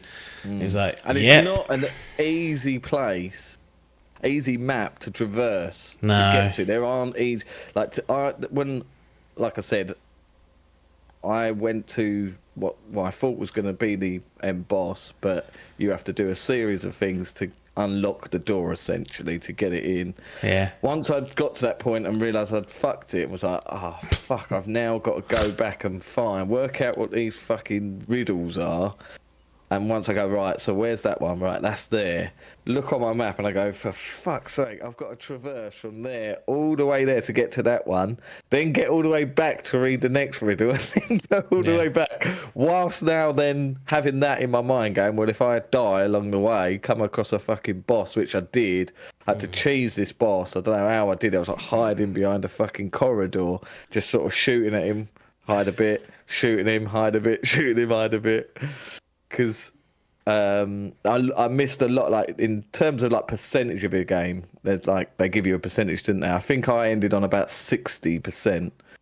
And yeah, so that means I missed a lot of sort of health upgrades, more rockets and stuff. Yeah. So I'd already got a fucking, I'd already got one arm chopped off already. Yeah. So. Yeah, so it just made that last 10 hours. There was it wasn't a simple breeze for the first sort of 10, 15 hours. I think I ended up, it was about 25 hours it took me in total, so many game clock says. And it shouldn't have took that long, but it's because, like, I think, and this is to the game's discredit, is it doesn't teach you, like, it does a poor job of instructing you what you need to do, I feel. Yeah. It's very minimal in terms of what to actually do. You sort of have to wander around and start to figure it out. And yeah, it isn't. Was in terms of like the backtracking and then the worrying about losing progress. That's obviously that could be baked into some games. But was it because lost time only, or was it because you wasn't comfortable with combat and dealing with enemies? Cause that's where I struggled quite a bit. It was just when it got hairy with the combat, I was like, I don't trust my own ability in the game. I never really felt like I was good at it. Like I was sort of scraping by like encounters and thinking. I felt like there was a very diverse, I guess, level of difficulty. Woke shit out of here. Yeah, I don't know what the other word is. The enemies that were like different. There'd be like mobs which you'd dispatch no problem, and I'll go through a level, and all of a sudden I walk into. Do you remember there was an area where everything goes dark? Yeah. And the enemies in there, they just seem to like the difficulty just ramped up, and that's when I was like, oh fuck, I'm not gonna get through this. Yeah. It's like they chewed through my life tanks, and I only had like, I think I got down to 1. I was like, well, if I die, that's it. I'm done. I've just lost, like you say, about an hour's worth of gameplay. And as soon as that happens, that's why I don't get on with these roguelike games, because it almost feels like starting it back from the beginning again. I'm like, no, forget it. I'm not doing all that again.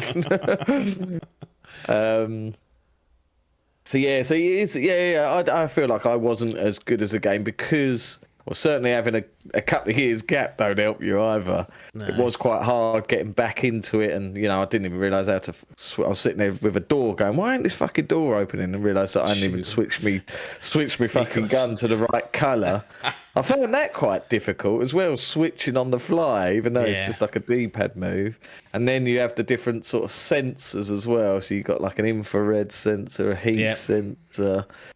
So it was a bit of sort of self-doubt of your inability of playing, and just the sort of, the chorness of backtracking just to traverse. I think like we're so, eased. Like we're so, I've got no words this evening.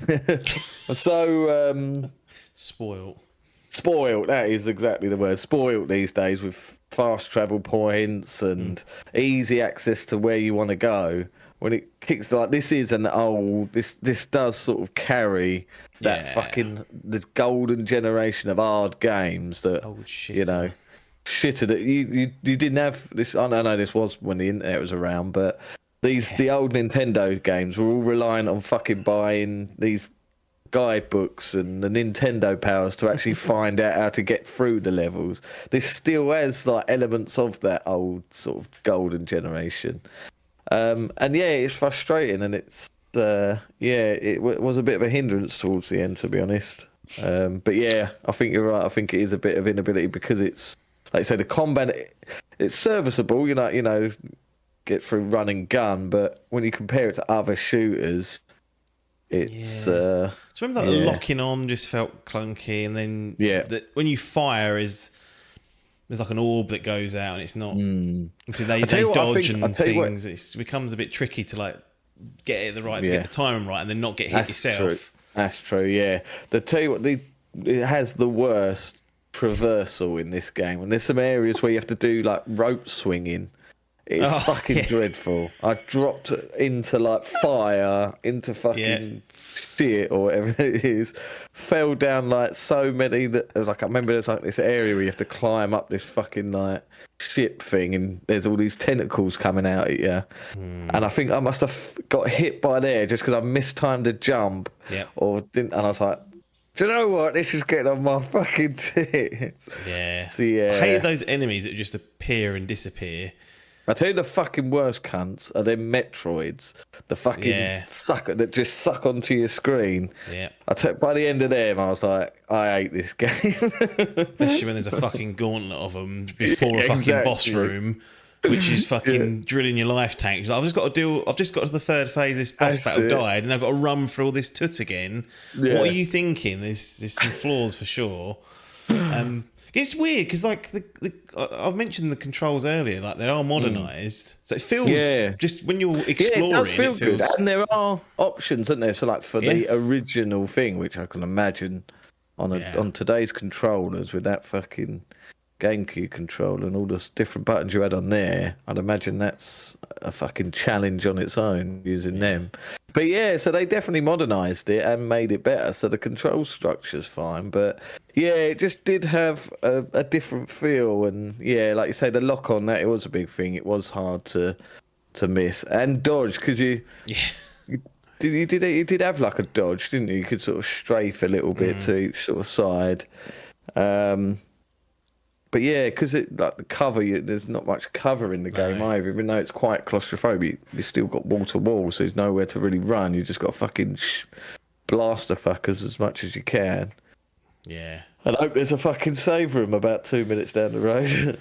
Yeah, it's the map as well. I found to be one of the all-time worst, and even just the way the maps. I guess the way the whole world is designed. There's certain areas you can only get to by going through other areas, which are long stints through toots or going up 3 elevators or whatever they are, and there's certain like areas of the map you can only access through one route, and it's like that's it. And it's almost like a one-way circle because you can only get to it by going a certain way. You can't freely skip. You got to go here, then you got to go through there, and it's like bloody hell. I just fucking came back from here, and then this fucking statue's told me to go back, and I'm like, good and Lord. They sort of quite a bit of it as well is they sort of make some of the traversal into essentially like a puzzle as well. Yeah. So you've got to navigate back through that again. You jump. There's bits where you're going underwater, and you've got to set off something to hop you up. That's it. Then there's rope swings and lava, and you're getting fought by. Yeah, it really did make the backtracking, which, you know, maybe if I played it correctly or how you're supposed to, I just felt, I don't know if I was playing it properly at the time, but missed so much. And I do think that is down to a bit of misinformation. They don't sort of tell you exactly where to go. It's go on, discover, on you go, learn as you go, and then silly bollocks, you know, done it completely wrong, and then had to spend another 10 hours correcting it, but I persevered. How do you find scanning every little fucking object? Well, that's the other thing as well. That was another thing. I forgot what was part of the game. Yeah. So I was scanning everything up until my 2-year break. Came back and forgot that was a thing, and then it weren't towards the end. I was like, oh fuck! And I think that does count towards your 100% as well. I was like, I think I missed like 2 things. Oh, did you? Yeah, and one of them is before the final area, but because you don't start because you don't start near the final area. You have to go through like a few rooms of shit. By the fifth time, I was like, I ain't wasting the time to scan what's in here. And I think I remember thinking back, I should have just done that each time. But I was getting so fucked off with the design of some parts of the game. I was like, I just want this off my fucking plate now. Yeah. And I missed a couple of things. I was like, well, at least there's no bloody trophies I've missed in this Switch. So that's saving grace because I'd been fuming. No, that is a pain in the ass. But yeah, that is. Yeah, I didn't realise how much of a thing. I assume they're going to continue that into 4, I'd imagine, because that seems to be a staple of this Prime series. But yeah, like I say, I was doing it, and then and this is what the trouble is when you take these 2-year breaks and then come back, it all goes out the window and you go, fucking hell. Yeah. I do try to watch videos sometimes just to sort of get me back into them and go, oh yeah, I remember, and it just jogs the old memory, but you do set yourself up then. How did you find the bosses? Because there's quite a few of those. I felt they were one of the stronger things about the game. To be fair, they sort of spring out of nowhere, to be honest. And towards the back end of them, they're normally fucking at the end of an hard part, like a hard part. You like fucking get through this area, like down to your last tank, and then they chuck you on the bus, and you're like, fucking hell. But yeah, they're pretty cool. They did try. I remember there was like a big sort of like one in a plant. I remember that was quite. Like they tried to change it up and made him into a bit of a puzzle. You had to do stuff to get to him and stuff. Your morph ball to like go up the. That's right. Explode. Yeah, it was. I enjoyed those type of ones. Yeah, they were pretty good. M1 was all right. It was quite a lengthy fuck. Again, I think, like I say, because I hadn't done the 100% run, I'd missed a lot of upgrades. So that became a struggle, and I did struggle on that fucking end boss, I will say. Yeah, I did as well. I was getting really.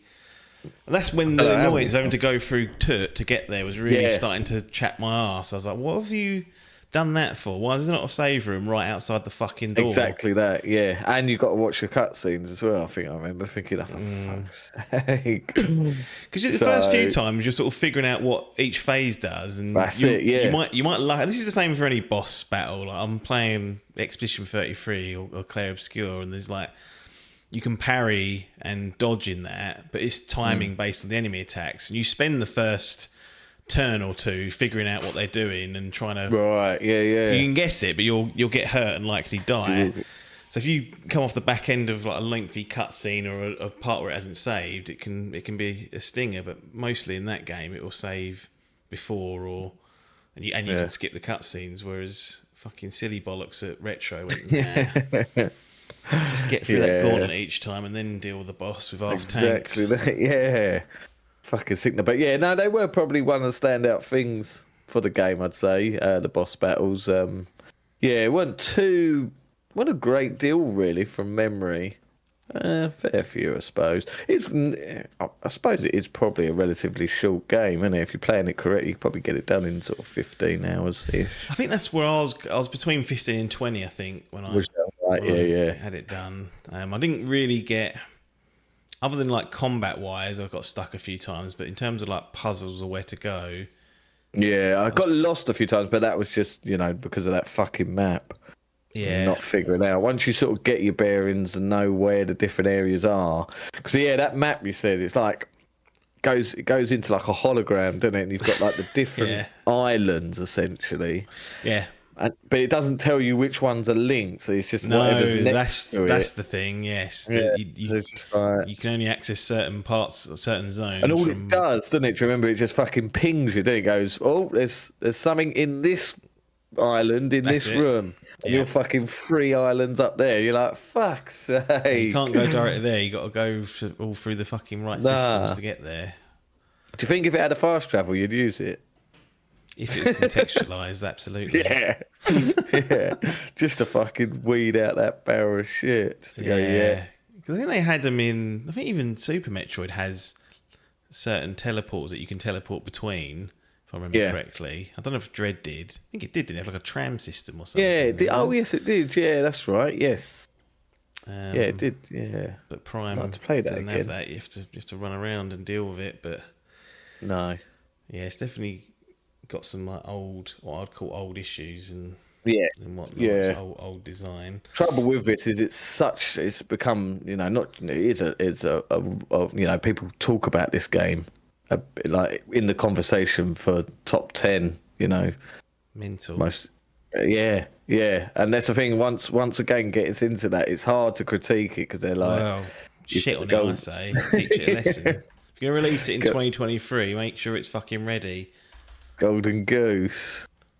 So it's hard to critique it, but I mean, in a modern day, playing this in 2025, fuck me. I'll tell you what, I wouldn't be like to replay this. No, And it's put concerns on 4 now because 4 looks like an upgrade, but how much of an upgrade? yeah, I'm definitely not as like hyped after playing this. I was like, oh, it's not. I'm hoping that they realise that they modernise it to a certain extent. Yeah. Just a few amenities in there. That's Yeah. kind of all it needs. Just needs to be a bit. I want a bit sharper combat. If you're gonna throw that much fucking enemy at me, then I want it to be a bit better. If it was just a once every blue moon and the odd boss that was a puzzle more than combat, I'd be like, okay. Yeah. But it doesn't. It does at some point just go, no, there's about 30 enemies between here and wherever you want to get. Everything respawns. So like when you're backtracking, you have to deal with those stupid lava worms that come out and spit shit at you. And it's like, oh, for goodness sake. Why are these things breeding so quick? I just killed you the last time I came down here. But yeah, it's definitely a not as... I don't know. I'm not worried about it. I don't care. Almost. No, If it comes out and gets 99s, I'll be like, well, it's got to be played. But yeah, it's got to be played. Yeah, if it's like good but not seen as great, I might even skip over it potentially. Skip over, yeah, potentially. But I hope they because I think there's obviously potential here. Like if they modernise definitely it, make it a little bit more just playable. Then people go, oh, make it too easy. I don't want it easy. Yeah, I think that's the good thing is that they probably were scared to tamper with that game. Yeah, so but to much. be honest, I think with this you've had to just do what they've done about as good a job with the source material without saying we're going to just remake it and do a Resident Evil 2 because that's the difference. That's what you go ahead and do, and it's a different game though at that point. Whereas this is very, very faithful still. Yeah. So warts and all, you're going to get that experience of what Metroid Prime was, just with the modern controls and it looking and running like silk. Yeah. Any other subjects of critique or positivity? No, I can't think of anything. This mood, setting, music. No. So yes, there's hardly any cutscenes in it, is there? Either. No, More story. There was always a game. I remember going looking through the series. There was a game. I think it was on the Wii, and it was like a third-person action game where you actually played as Samus, and it looked like it had proper cutscenes with voice acting. And it looked really... I was really interested in it. And I looked at it and it was apparently a bag of shit. It was like, it's like a 5 out of 10 game or something. Other M, that was it. Yeah. Controversial. Team Ninja being given the... I didn't know it was them. And they came I just remember thinking... That's not my Metroid! What have they done? What have they done? But I really enjoyed Dread, so maybe... I know, I'd quite like another 2D thing. And it was always did one because just before the Switch came out, they released that Samus Returns, didn't they, on the fucking 3DS? Yeah. And I was like, cool, I wouldn't mind. That looks quite fun, actually. But I think that's the remake of the first one. That's right, yeah. Maybe, I could be wrong. Really hope that. No, that's a lie. It's Zero Mission that's the first one. Oh, it's a Zero, the Zero. Maybe Fusion's just like a little... Metroid 2 is Samus Returns. That's the remake. Oh, that's the one that wasn't released in... Did they cancelled the English release, didn't they? And it was only in Japan for a long while. Crap. I remember reading that somewhere. Don't know why they did that, but yeah. So yeah, no, not Game really Boy, any the other. second one. That's part of the reason why it was redone. Oh, Christ. Yeah, I think for Metroid on the NES, then the Game Boy got Metroid 2. And eventually they went, right, put it on the SNES, and then everyone was like, right, that's what we wanted. That's Yeah. what we're after. So are That's you what saying we'd that say. you prefer, based on the two sort of titles you've played, the 2D over the 3D? Yeah. Yeah. Yeah, I Which is agree. controversial. I wouldn't have thought that if you'd asked me No. before I played Dread and before I played Prime. I was like, well, clearly I'll prefer the 3D, more action-focused one. Absolutely not. Yeah. You really liked 2, didn't you, as well? Sorry, Super. Yeah, I think Yeah. it's hard. Like it suffers. I mean, again, the rewind. Without Yeah. that, Yeah. I'd have fucking hated it. I think I'm not even. Yeah. I don't think I'd have had the patience for it. No. But with that rewind, it just gives you a bit of a fucking buffer if you make a hash of something and don't have to go back miles. But Dread in itself, I know that some people don't like Dread, some people do. Yeah, thought I it was really like solid. Dread. Yeah. Yeah, I've got to say, yeah, I was a big fan of Dread. I would like to go back through that. So yeah, no, I am Team 2D for the Metroid series. Yeah, I don't know if they did release 2 and 3 now, if I would go ahead and carry on, because if they're much the same, like graphically, be interested to play a story. But yeah, that did feel like a sort of, I was like yourself, I just wanted to get it done by the end and clear it and go, yeah, tick that one off, done. Scrub that. So I don't think I'll ever play that again now. No. Coaster now. But yeah, I've got one eye on 4 just because it's a new game and it's Switch 2 and all that. And quite intrigued to try these mouse shizzles out there. People are saying it's running at 120 frames and you can flip the Joy-Con. So it might even get purchased just for a laugh. But it could very well be acceptable to the 2-year wait again. Yeah. They're not the sort of games really you want to take a break on, but No, imagine sometimes- that's another thing as well, didn't they? They released on GameCube, I forgot that, and then they re-released it as a trilogy on the Wii, didn't they? Mm-hmm. Cool, playing it with that Wii remote. Off you go, boy. Yeah, I think they've changed the controls so that you could. Yeah, I think you could almost break it because you could hit the weak point so quickly. Two bags. You literally got the nunchuck to do the thing, and then you're just using the right hand, which is his gun, gun anyway. I remember I think Hall told me that playing like Resident Evil 4 on the Wii was really good. Yeah, I remember people saying that was one of the better versions. Yeah. Like, cool. I put the GameCube version in my Wii back in the day of Metroid Prime. Oh, did you? Oh, Done about 5 hours, I reckon. And I was like, this is a sack of shit, and just gave up on it. I was like, we're in the right headspace for it. And when this happened, I was like, right, we can make good on that. We can fix that. And then at the end of it, I was like, I don't know if I wish I'd bothered now, but I don't want to crap on it too much. But I'd have some respect for it, but just playing it in modern day was a shock to the system. Yeah, Metroid Dread felt. I was like, "There's no issues here. This feels modern, that's it. Yeah, and is a 2D version of it." And I was like, "Yeah, I could see the differences between Super Metroid. Like, there's loads of old archetypes that you wouldn't do today, and they didn't do it in Dread. So I was like, well, that's fine. That's how it matured. So that's my hope for Prime 4 is that it just matures with the times." Yeah, I can. Yeah, I do that. I feel I definitely have respect for this game. I can see that why people do love it, and it has that sort of, like I said earlier, that sort of golden age of gauge. But yeah, I just didn't. It didn't do what it's obviously done for people over the years when they play it and they're like, oh, fucking, it's the second 20 years coming. ago, though. I mean, I don't know. It's not controversial to say it doesn't feel that good in 2022 onwards or 2023 onwards. Like when games are 20 years old, there's very few I'd want to go back and play natively.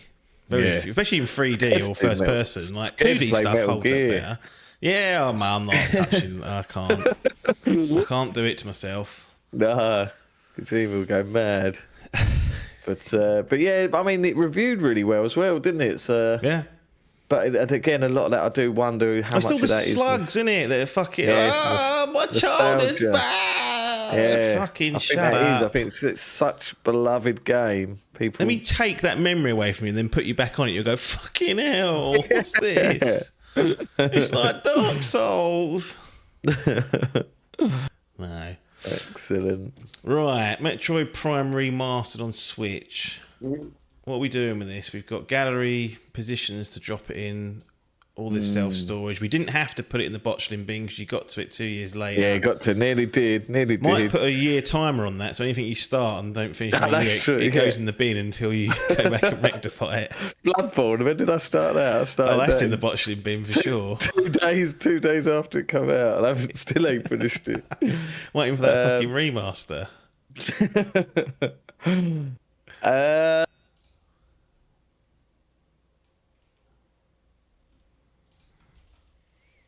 Going outside. in the shit. It's going out of the shit. Oh, well, I was thinking of giving it a bronze. Because of it, I like it. No, it's not. No, I didn't enjoy it. It's going outside. Self-storage for Metroid Prime Remastered. As a bloody nose for retro. Go fix Metroid Prime 4, modernise it, you slugs. Yeah, I think, yeah. In today's thing, it looked nice. You know, it's Metroid, the sound, the setting's great, but down to the core gameplay, I was uninstructed. I didn't know what I was doing. I don't like being chucked into a game and not knowing what to do. I need a bit of instructions. I feel like I'm forced to go to guides after that way because it just becomes annoyance and chore, and I don't like it. No. The save system was terrible. Yeah. Plethora. The traversal, like I said, was a pain in the fucking ass. Gunplay wasn't that great. Switching can be tedious. So yeah, I didn't. Like I say, I've come away with it. I'm glad I got it done. I'm glad I can say I've played it. But in terms of enjoyment, it felt like a chore to finish and a chore to play.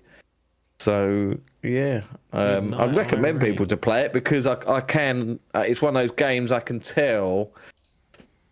It's a good game, but it just wasn't for me. I'm trying to think of other games.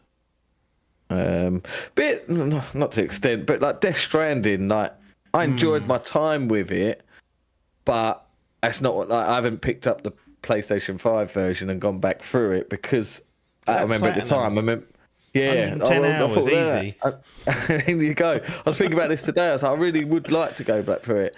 But then I thought about it. I remember finishing that game going, that was good and interesting, but I'm never going to play that again because I didn't really enjoy the gameplay of it, even though now I'm setting myself up for another 70 to 80 hours of a second one.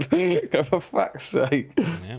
But yeah, we'll see about that. But yeah, with this, I just can't see myself ever playing this again. No. So therefore, I can't be giving it my seal of approval. Like I say, I implore people to play it and give it a go and see if they feel differently, because you may like the shit that it makes you do. You might like being chucked into a game and work it out for yourself and all the backtracking and all that but for me, nah, so I can't do it. So it's only just fallen off the wagon. Yeah, it's not a million miles away. It's at the door, if you twisted my arm, I'd give it a bronze, but with no twist, fuck it, it's going outside. And that's not to write off Prime 4, because like I said, it just needs, you can see that there's a 2025 version of this that might be very good, if not great. I guess we'll have to see. I don't want old fans are appeasing these fucks saying it's perfect when it's IGN 10 out of 10. Well, I can see it already. It's already going to get that. It's not even. It's not even. If you were in the Fantasy Gaming League, it's not even a worry. Other than it not coming out, that's an absolute fucking banker. That is. So give it as a bank as you'll get if it comes out this year. So we'll wait and see. I've still got one eye on it, and we'll see if people lose their shit for Prime 4 Beyond, I think it's called. There's some new powers in that, like little purpley light. Oh yeah, you can move it's stuff. Almost Halo. Look, it did look of it. It got real Halo vibes off of that trailer, but people will bark at me for that. I don't disagree with you there. Halo in itself, in fact, was out a year before Metroid Prime. Really? Yeah. Interesting. Has that slow sort of doesn't it? Yeah, sort of feel, that it? Bobbing along. Certainly the new one as well, where you've got the HUD and it's the screen. That's it. Yeah. Yeah, and then certainly like with see that. combat evolved, and you start getting towards the fucking aliens you're shooting and stuff. Yeah. Them little, what's the flood? Is it? Oh. Basically redesigned Metroids in my eyes. Maybe they nicked them. They nicked it. The Nicked them and fuckers. repurposed them. That takes some of that. Yeah. Right, let's move on to what I would assume to be greener pastures. Uncharted 4, Thieves End. But this wasn't a plan. This wasn't a plan. You've already got the plat. We've already got the plat. This was a 9-year anniversary, which came up on the Bile Factory. And yeah, so it was when was it? Whatever the date it came out. What day did it come out? Let's have a look. Uncharted 4. And is this the PS5 version you played? Yes, yes. Right. So it came out, May the 10th. So 4 days ago. It's been out for 9 years. So Saturday, I saw it all. It was all over Twitter, and it was like, 9 years. And as soon as you like something, your algorithm just kept chucking me up Uncharted 4 stuff. Trying to keep away from those New Japan spoilers, but that fucking Bile Factory. He's like, you looked at one thread a week ago. It does get you, doesn't it?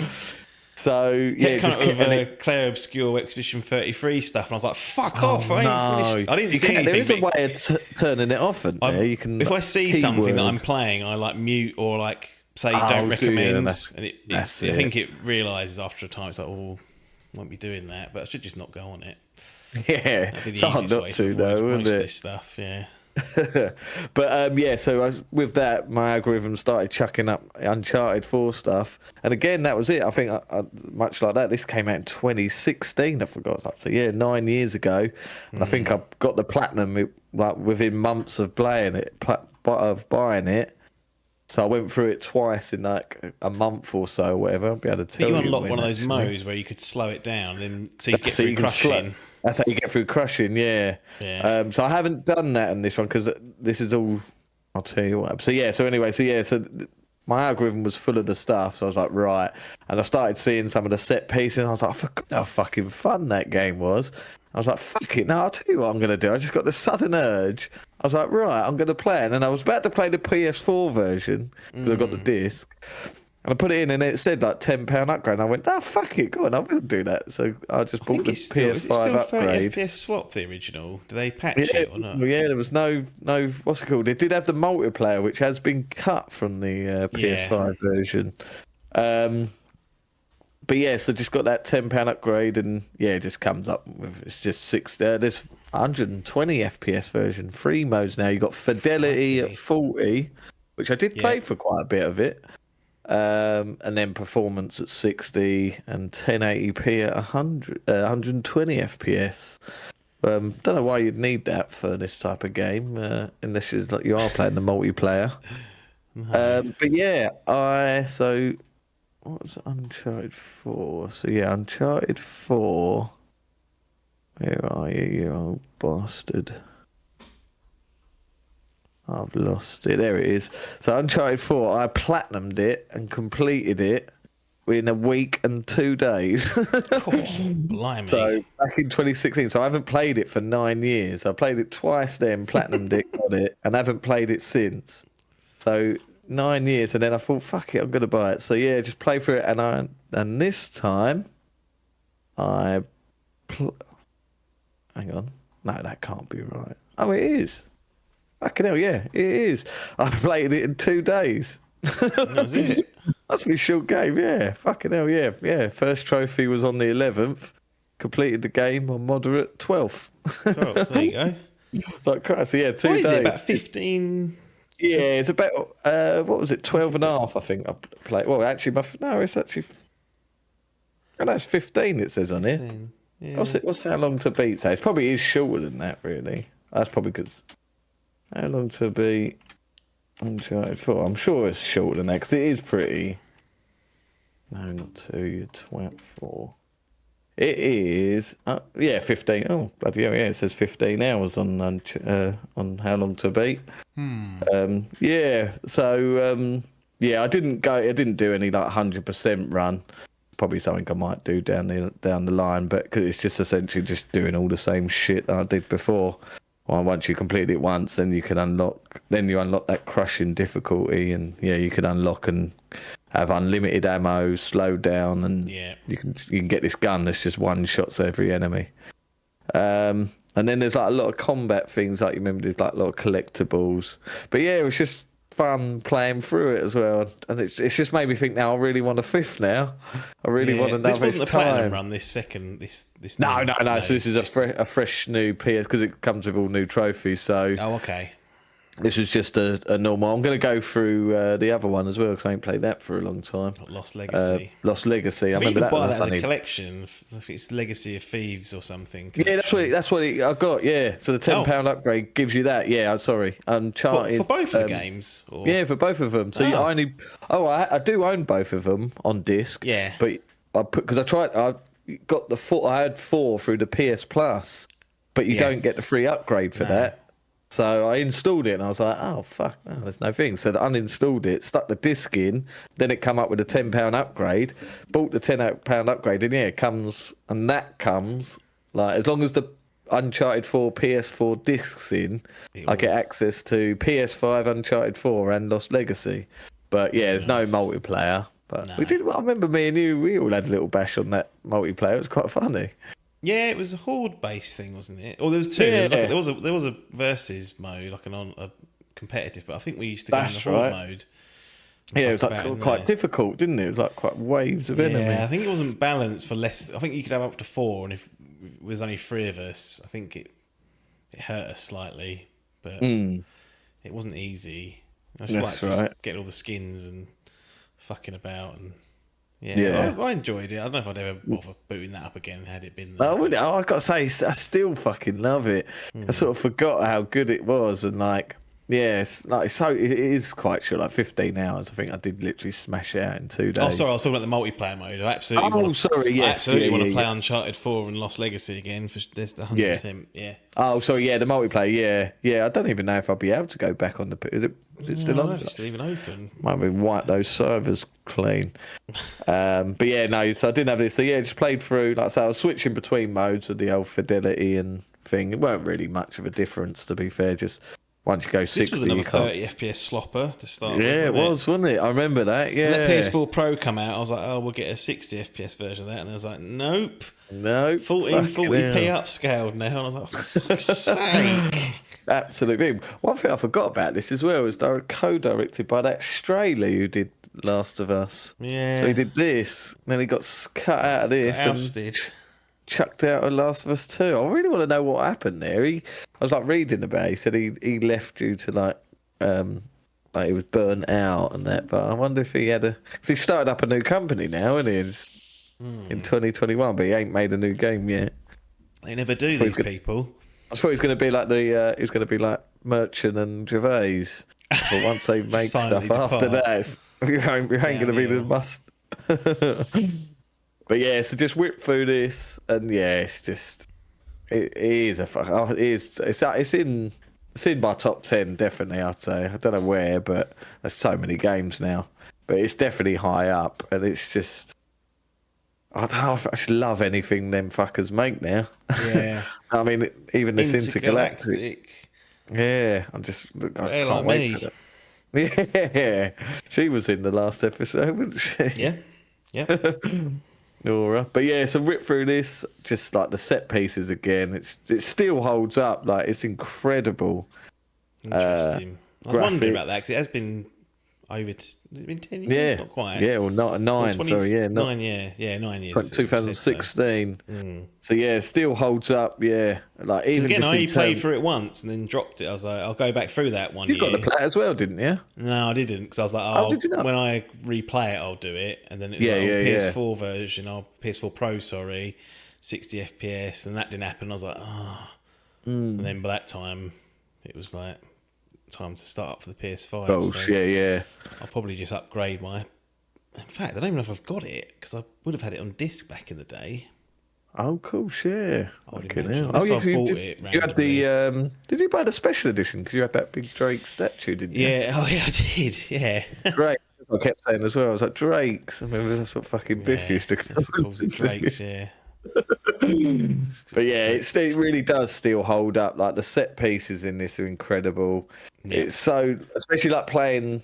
I'm going to go through because I platinum I got that PS4 remaster of 1, 2, and 3. Yeah. I platinum the first one, so I'd like to go platinum 2 and 3 as well. Lists have they for each of them? Yeah, remasters. on the remasters. Yeah, I've got them all on PS3 as well, but don't know where that fucking George Foreman grill's gone. That's up there somewhere. Didn't you want to borrow that for fucking? Well, yeah, they fucked my trophies over, didn't they? Oh, that's right. I'll dig that out sync one my day. Metal Gear Solid ones or the Last of Us ones.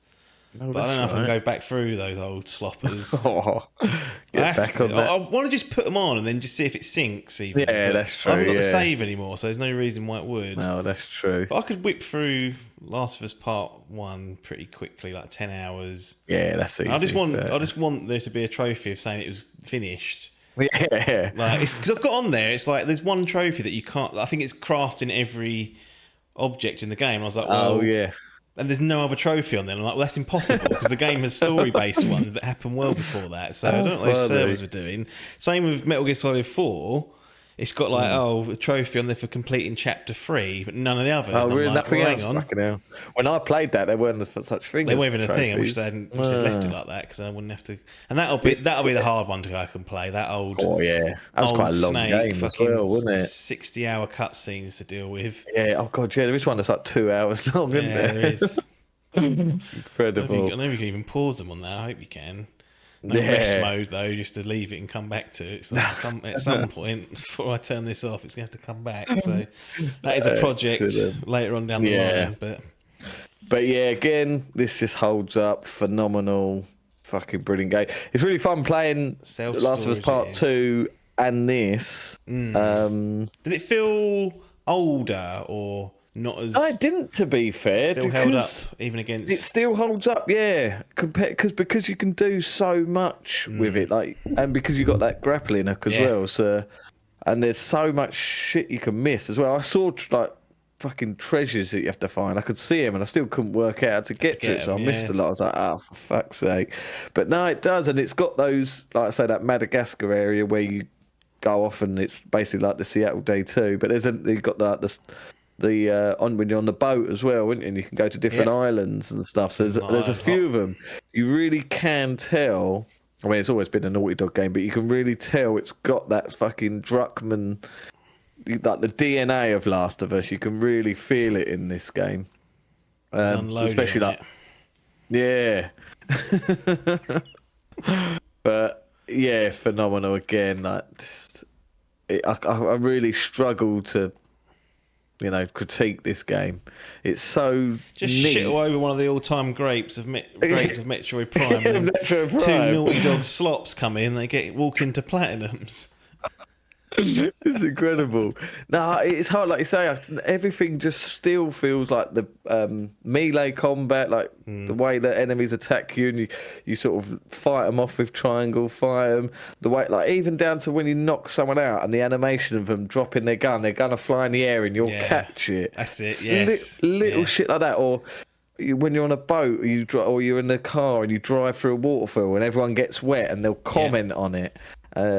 It's like a tyre in the back of the van, isn't it? Or the back of the car that's it, banging around. All the physics it keeps moving around. Or you'll go to an area, and if you're like in an area for too long and there's fuck all to do, one of them will go, "Oh, I think we've cleared this area now." Yeah. Just little bits like that. If you shine a torch in like Sam's eyes, he covers his face. Exactly that. Yeah, it's just really good. And the puzzles as well, they're really good. I think probably that brain did help a bit because of like remembering. There was like the hardest one, if you remember, there was like one where you get like emblems and you have to keep flipping them to get work out where they go. Is it like 3 levels? That's it. Yeah, that's it. Funny enough, I went round sister-in-law's and. One, he's not little, he's about 9, he was playing it and he got stuck at that bit and he was like, you know how to play it. And I was like, actually you could do it. I actually just did it completely calm. I was like, okay, I can. Yeah, they're really good, interesting, but yeah, they're not too difficult to be fair. But I forgot how many sort of puzzles there are. There is quite a few throughout the 15 hours of gameplay. Yeah. But again, it's just waves of enemies. Like the combat feels brilliant because you have so many different weapons you can pick up. The traversal's just so quick and snappy. It does fit that. This felt more suited to 60 FPS rather than Last of Us, just because you're constantly, especially when you get into those like settlements where you've got a bunch of enemies after you, and you're running around like that Scotland area. Remember, you're running through all different buildings, then you're using your grappling hook to fly around, shooting people off their heads. It really is just like the ultimate action game. Yeah. It's made me want to play that Indiana Jones game. Interested to play that. There's so many games I want to play now. It's ridiculous. But and a new console to boot. Yeah, but like I say, it's just it still holds up. The story, the characters as well. They're so light. There's not one unlikable character in this game. Even that Wraith. Remember that bastard Wraith? Yeah. They're all just fun characters, and it's a shame because I don't know what they're going to do. I don't know if this franchise is dead now. I mean, they could leave it there. They could. Surprised now because I think the film, even though film was all right, wasn't amazing. That should have been worse than it was. Exactly. It had the recipe for being utter dog shit, and it was like exactly. I wasn't going to win a fucking Oscar, but it was actually I was like, this is not that bad actually. Nah. I've seen and I think because I think it did sell quite well. I think they did all right. So I'm surprised that they've not really announced a spin-off or another one, especially as it has been. Was it 2017? So it's been 8 years since Lost Legacy. I suppose they've had their hands full with Last of Us and now Intergalactic. But I don't know what you're going to do. Drake will be like, he's got to be late 40s in this. Yeah. Oh boy, he's going to be that fucking Indiana Jones still doing it. He's 70 odd. He'll be dead. Old Crystal Skull. What's his fucking name? Han Solo. I played it fucking 2 days ago. The old boy. Oh, Sully. Sully, that's it. Fucking hell. He'll be fucking. I always thought they should do a prequel of Sully, like young Sully. That would be cool. Well, the other thing as well is, I'm trying not to spoil this, but you meet a character at the end of Uncharted 4, which I didn't realise at the time is played or voiced by Abby. The girl that's Abby. Yeah. In the series, it's quite fun. I didn't know that at the time. Yeah. But yes, so there's talks of a spin-off there with another character. But I'd like to see that. I just after playing this 2-day shagathon of Uncharted 4, I just want more now. I want a new Uncharted. It's time. Yeah. I tell you what, I also nearly did. I'm still looking. I almost bought a Vita off eBay just so I could play that fucking Golden Abyss because I've never played it. I've never played it either. No, it's just locked there. I think there's like certain mechanics linked to like. I think it had like a touchpad in the back. It had some gimmick. Did it? It wasn't made by Naughty Dog, was it? No, it was done by Bend that did a Days was Gone. it? Yeah. It's interesting, but I've never played it, so I was like, like fucking. I saw one. There's like one on eBay There's for like law 90. missing. All these fucking tutters. But play through it, loved it. It's like I say, it's in my top 10. Phenomenal. Still holds up 9 years later. Drops Incredible. in the platinum. It's in the platinum again. The Last of Us Part 2 on PlayStation 4. 4 of all things. PS4 version on the PS5, which I believe has the unlocked frame rate at least, so it runs at 60 now. Back in. As people are listening to this, the second season would have just wrapped up. So that's, I would imagine, the reason why you'd started this up, as watched a few episodes and then thought, I want to play this. The old memory had gone. The old memory started to go, and I was like, there's a lot of stuff I've forgotten. Because I know Bish played this about 6 times or something, and I was like, fuck, I've only ever played it once. Yeah. And I'm still fucking grieving. So I thought the old memory about it, and the hype of it, and I was like, right, I'll tell you what I'm going to do. And I was about to buy the PlayStation 5. I was going to get that £10 upgrade. Oh yeah. But I remember when I finished it, I set myself up so I just needed to go back through it once and do like a full collection of all the shit. Basically, that was all I needed to do. And with a new game plus, you could get the. It was quite good with a new game plus. It keeps everything you've collected. Yeah. So like when you go to the thing, the ones that you've already got aren't there. Right. And so it's just the shitters that you've lost. And then there wasn't anything else to do. It was just play through the game, which I wanted to do, and watch the cutscenes and get the story and everything. And then I did. Hands up. I did use a guide to get something because there are a couple. I think those most games... people will like coins and stuff. Although saying that, which I never didn't even know it was there. That's one. The one thing this game, I think it did get good reviews for it back in the day, is the accessibility. Yeah. And there's a mode where I don't know what it's for. It might be like color blindness or something, but it sets like the world as just like a grey color, and the characters as blue. Enemies as red, but it also puts any collectibles or like anything you need to find as yellow, so it sticks out like a sore thumb. So if you're going through the world, it's so easy, but it really does take away from the. You could never play that game. It would just fucking. As soon as I what I used to do is go to find it.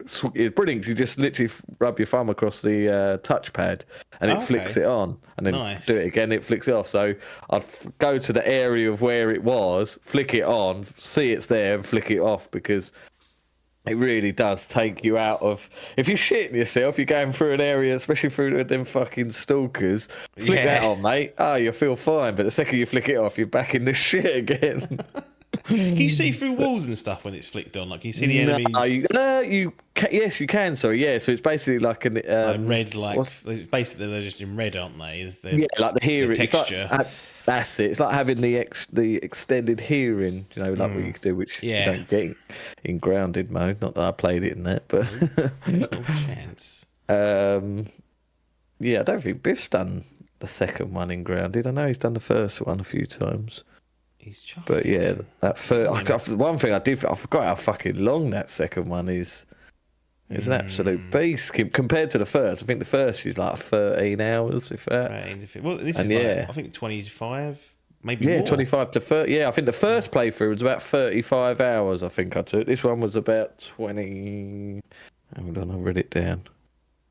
20... Oh, fuck off. Update. Why is everything up? 23 and a half, this one. So 23 and a half, but that was because I was just mopping. I was sort of just going through. Whereas like the first playthrough, I'd have been scouring every fucking inch, looking for all this. First, like, when you get to Seattle, it gives you like, I don't think it really does it again, if I remember correctly, but you get like an open area. Yes, explore. There's a number of like optional things. And I think they mark things off on the map when you sort of visit a landmark. There was one in there I never did. I don't think I could never figure it out. It was like Uncharted 4 came out before. Yeah, it did, didn't it? It was before Last of Us 2, wasn't it? 4 did, but I don't know when Lost Legacy was. Because that was when they had the open. I think it was before. Well, you had Madagascar, didn't you, in Uncharted 4, where you're on the like truck and you could go to little bits. Oh yeah, of course, yes. Yeah, yes. So that Seattle Day One. Lost Legacy was 2017, so it's 3 years before. That was a year. Was it? Okay. That's the inspiration, and they tried, didn't they? So they did that. So, but yeah, you're right. It doesn't happen. You don't get another open area like that. Well, no, it's not even that open. I was going to say, when you get on the boat, that's still pretty linear. There's a couple of buildings you can go to. But no, you're right. There certainly isn't any other open area where you can go to there. Like, and most of that stops, you can literally just fuck that all off as well, can't you? You can just come straight through. But yeah, so it'd been 5 years, over 5 years since I played it. And yeah, it's just like, right, after watching the show, it really got me in the mood for it. And I was going to buy it on PS5, but remembered I had a platinum run in me, and I was like, right, what I'll do, is because they've already announced that the second series is going to be cut in two. Found out today as well, the second part is not coming out till 2027. So fucking hell. Like Christ. But 2 year wait now. But what I did think is, fuck's sake. By that time, I'll probably want to play it again, so therefore buy the PS5 version. Yeah. I do want to give that No Return a go because Biff was telling me about how good it is. Says that's all he plays. But yeah, so I went back through it. I mean, I've reviewed this before. We did a review, didn't we? I actually listened to it as well at work. I listened to our review. It was me, you, and Biff. Yeah, you and Adcock did a review of it. Right. And then yes. you, me, and Biff. That's it. Did a spoiler cast and went. It was like 3 hours long, really. Biff binned it off after about 2 hours. And oh, did it? Yeah, I think he disappears towards the end. He just fucking waffles. Excellent. And I sat and listened to a bit of that, to be fair. Yeah, it was quite funny. Was there anything in there like that came up and you was like, don't agree with that anymore? Or was it pretty much in line with... or your opinions changed slightly? I've got to say, this second playthrough, I warmed to Abby a lot more than I did the first playthrough. I really fucking hated her by the end and was like, I don't care. Like, I still did this time. Like, when it forces you to fight Ellie... in the halfway point, I really was just like, I don't want to do this. And I remember at the time, but I remember, throughout, I was just thinking like for that first playthrough, I was like, no, I don't care who she is. I'm not warming to her. But this time I did sort of warm to her a lot more, which was interesting.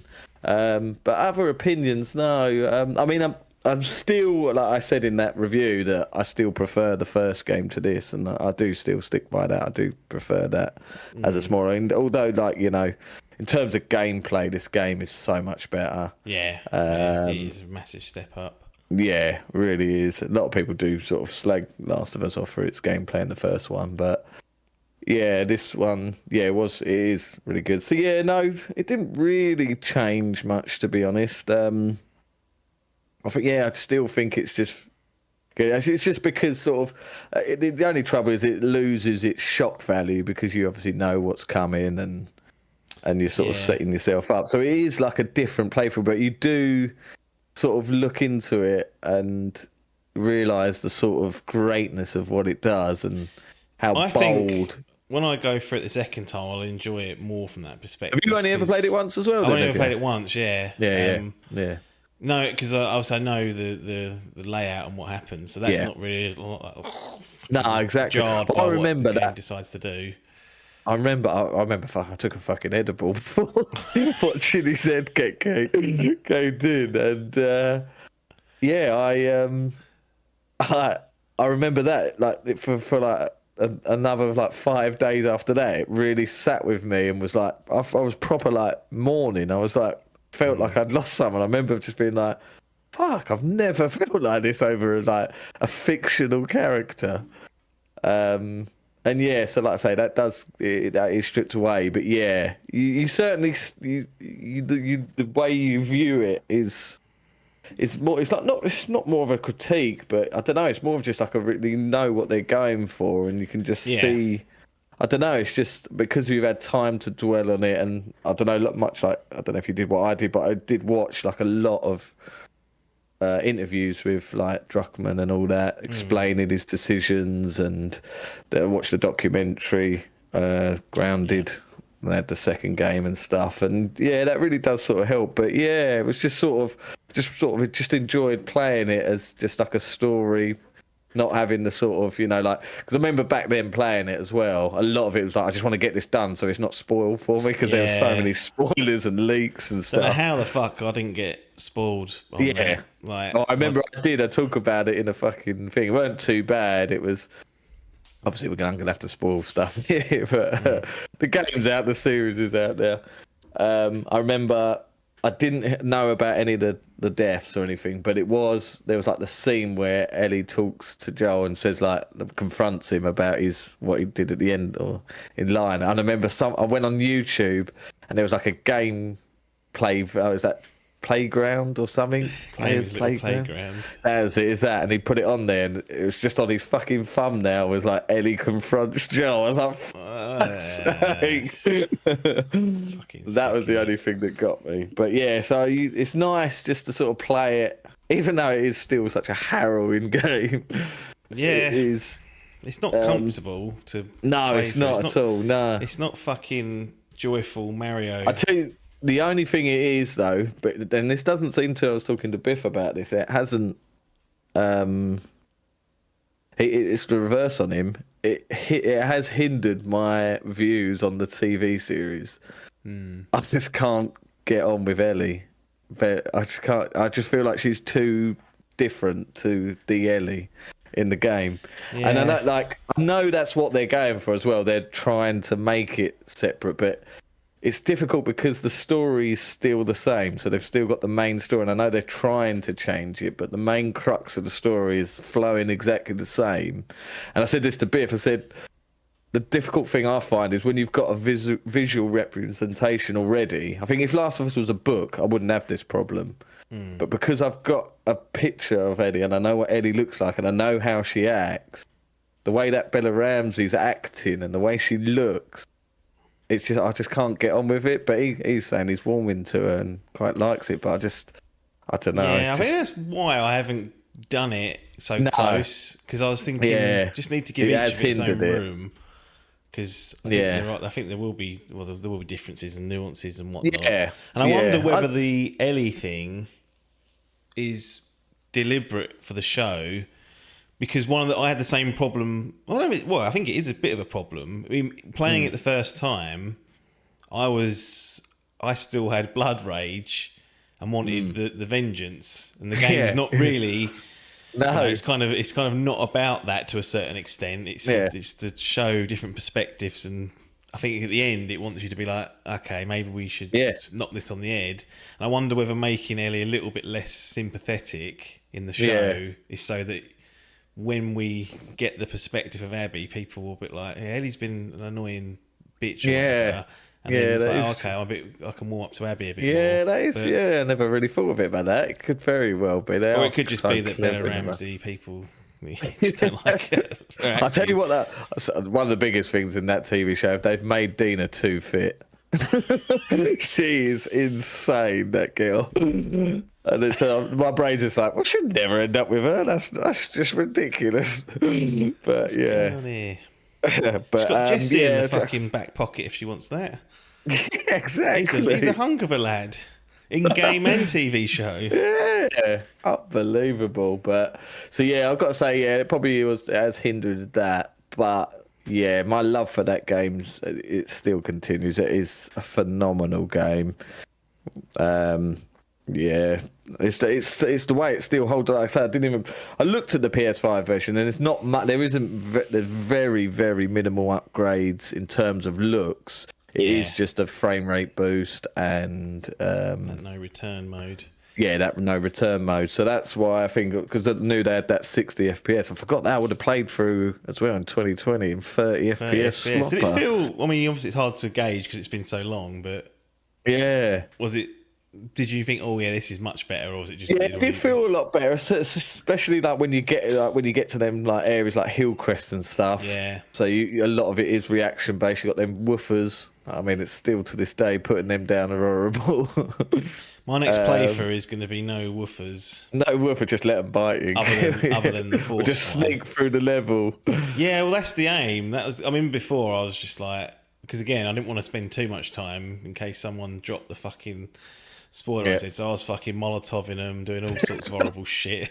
I don't like this. And we just got Davey at that point. Like, he was just a pup. Oh, gosh, yeah. Was that 2020 you got him? Yeah.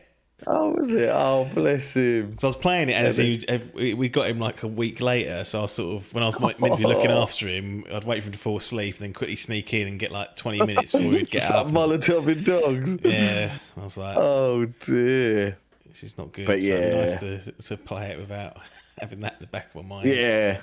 So like I say, I mean, I won't go through all the details of the game because people know it, but it still holds up. The story's still incredible.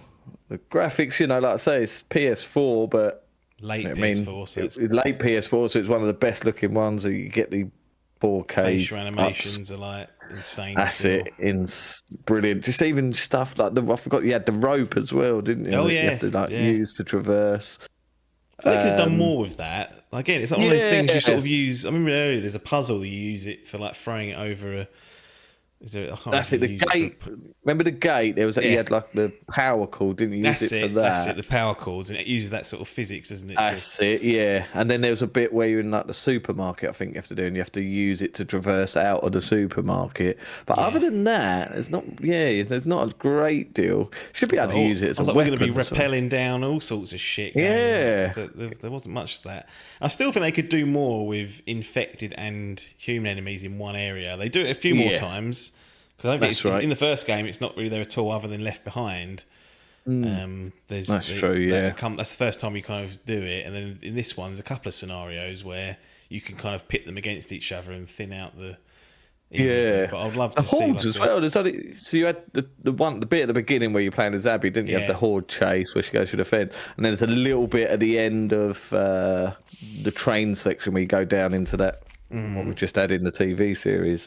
But other than that, I thought they probably could have started. I mean, I suppose that Days Gone had come out, which was Horde Central. That is the ultimate horde. They just hide the hordes 30 hours into the fucking game. The best bit.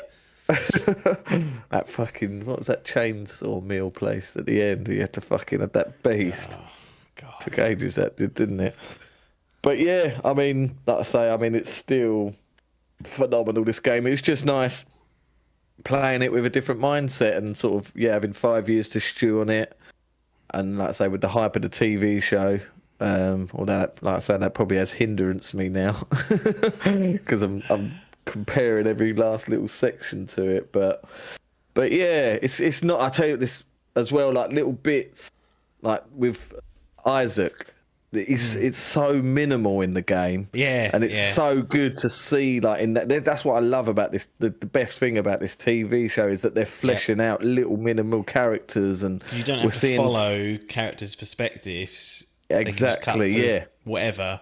It's brilliant. Yeah, you really do forget that that's all they like, and people will say like, "Oh no, it needs to be like a 1-for-1," but you can tell that the reason they done this stuff is because they can't. You're on the sticks playing, and they can't lose your interest. Whereas this, you ain't doing so. Exactly. So it's brilliant. They're the best bits of the game. But yeah, I sort of forget there's some of the characters in that and how minimal they're in it. It's like cool. Yeah. But no, phenomenal. Still holds up. Still masterpiece in my eyes. Platinum through the roof. Still. Incredible. PS4, Last of Us Part PS4 Plat got as well. Got those collectibles. That was it. I forgot they even added the guitar mode in there as well. Free guitar. You could just free play your guitar. Don't know if that's in the PS. Oh no, I think it is actually. Yeah, it is in the PS4 version. Yeah. Is it better than like? I don't know if you got to this in Final Fantasy Rebirth, but like with Cloud, you can play the piano. Oh, could you? No, I haven't got to that bit. It's a side thing, so you might have just been like, I ain't doing that. Like, it's one of those things. I think I've seen people playing it, but yeah, I haven't tried it yet. Is it like a fully functional piano where you can do? No, I think you have to like. Is it like chords like on them? Because on that it's just chords, isn't it? And you sort of just go ding ding ding. Yeah, you sort of like flick the stick in a direction. Oh dear. It's time. Okay. Yeah, it feels quite good, but I've struggled with it. Yeah. The cunt that was asking for it wanted like S rank, and I was like, up your ass, mate. You ain't getting that, granddad. That's not happening. Double whammy. Druckmann strikes again. Yeah. Double whammy for him. Double whammy. Can't believe he should have played Last of Us Part 1 as well and got the hat trick. That's my plan, is to do The Last of Us Part 1. Yeah. Have you played the PS5 remake? You ain't have you? No, I haven't. No. That's what I want to go through. Yeah, so do that. Maybe platinum that, then by that point there'll be some distance between the TV show and part 2. That's true. Yeah. Go for that. But I always say things like this and never do it. So because Death Stranding will come out and I'll be there 80 hours. You'll be there roads, for fucking hundreds. Yeah. Cool. The platinums in that 200-hour bloat fest from Kojima. The new MGS5, they're saying. Yeah, it could be. Well. But yeah, so beautiful. Yeah, that's me game. No more games done. Possibly could be a Lost Legacy review. Yeah. But again, that. And tomorrow, as we're recording this, is Doom Dark Ages. Are you straying from that or not? I don't know Okay, why. I just sure. feel like I can't be fucked. Yeah, I thought people would be well up for it, but there is a bit of meh about Fatigue it. slightly. Yeah, I think Yeah. it's one of those ones that once I play it, I'll be like, of course. But I'm just a bit like, Yeah, I feel yeah. like I've played enough of it, even though it's been Yeah. a while. Like, Yeah. I don't know. I'm just like, how much more Doom can I take? Yeah. Yeah, no, the only thing is, I know it's quite short. I think with Death Stranding, that's only like a month away, isn't it? Yeah, that's the And thing as well. It's I just was really hyped for it, and then after I've just listened to a load of like people recently have had a preview event, didn't they? And they said they played 30 hours of it. I know. And it I was saw that. I was like, they're letting and them... it's only like 40% of the game. I was like, oh, for fuck's sake. Yeah, I did see that, and I was like, if they've let him play that amount, then there must be loads of this fucking game. Yeah, I was like, oh, this is going to be... I played Death Stranding, so I did. Oh, yeah, sequel. shit, yeah. So, yeah, we've got that to go. But I'll definitely have a go at that. So, yeah, but that's in the pipeline. Yeah, pipeline and that. Well, yeah, I do really want to play that game you're playing because it looks phenomenal and everyone's going, yeah. Do you feel like you're getting towards the end or have you... Yeah, I think I'm in the last third. I think I use the PlayStation's tracker. It's on like 67%. Oh, of course, yeah. I'll forget and just you have that, narratively, I'm like, okay, I think I understand where I'm at now. It's just like, yeah. when do I want to commit to that path? I'm always scared of being underleveled, so Yeah, I've just been doing yeah. bit of side activities Nice. and whatnot. It's brilliant, mate. That fucking Game Pass in a minute. We get Doom tomorrow. You got that. I still need to go back and play that. What was that one? That Indie. Yeah, Indie was installed. That Midnight. What was it? South of Midnight. Yeah. South of Midnight. I wanted to run through that as well. You played Avowed. And then we got Avowed. Oh yeah, you got Avowed. Tony Hawk's. I mean, there's some absolute bangers on there at the minute that need playing. Blueprints as well. Everyone's been talking. Have you heard about that? Roguelike puzzler, and I was like, "Oh, nope. It ain't roguelike, is it? Oh yeah. God, all right, that's in the bin." It's the Witness, but roguelike. Is it? I don't know. I don't know it's line puzzles, but it is a puzzle game that has a bit of RNG, and you go and do it again. It might be different enough where it's not as annoying, like as combat-based ones. Oh, that was a sick one. That was. Well, that's some stuff for people to hopefully look forward to. And we will be back with more game chat at a time near you. So we've got Metroid Prime Remastered, The Last of Us Part 2, and Uncharted for a Thief's End in the books. My second playthrough this year of games. The replayer. The replayer. All these fucking new games and I'm playing old shit. What's going on? That is a problem, but it is a problem. Just got to play what you got to play. Yeah. If it needs ticking off in that brain, then it's just go and commit to it. And the further you get away from a new release, the easier it is to let it slide more. Yeah. The initial, true. Like even like the Doom reviews coming out a week early, I'm almost over it. Yeah, like, I know what you mean. When you mentioned there it's coming out, and I was like, oh yeah, it's not even out yet. I'm not even. I'd already forgotten about it because it wasn't even available, and I was like, I'm just gonna opt out of it for now. But it's like there's a FOMO period. If you can get over that, you can free yourself and replay as many games as you like. Do what you want. Exactly. Right. I'll catch you down the road, and everyone else, as usual, we'll see you on the other side.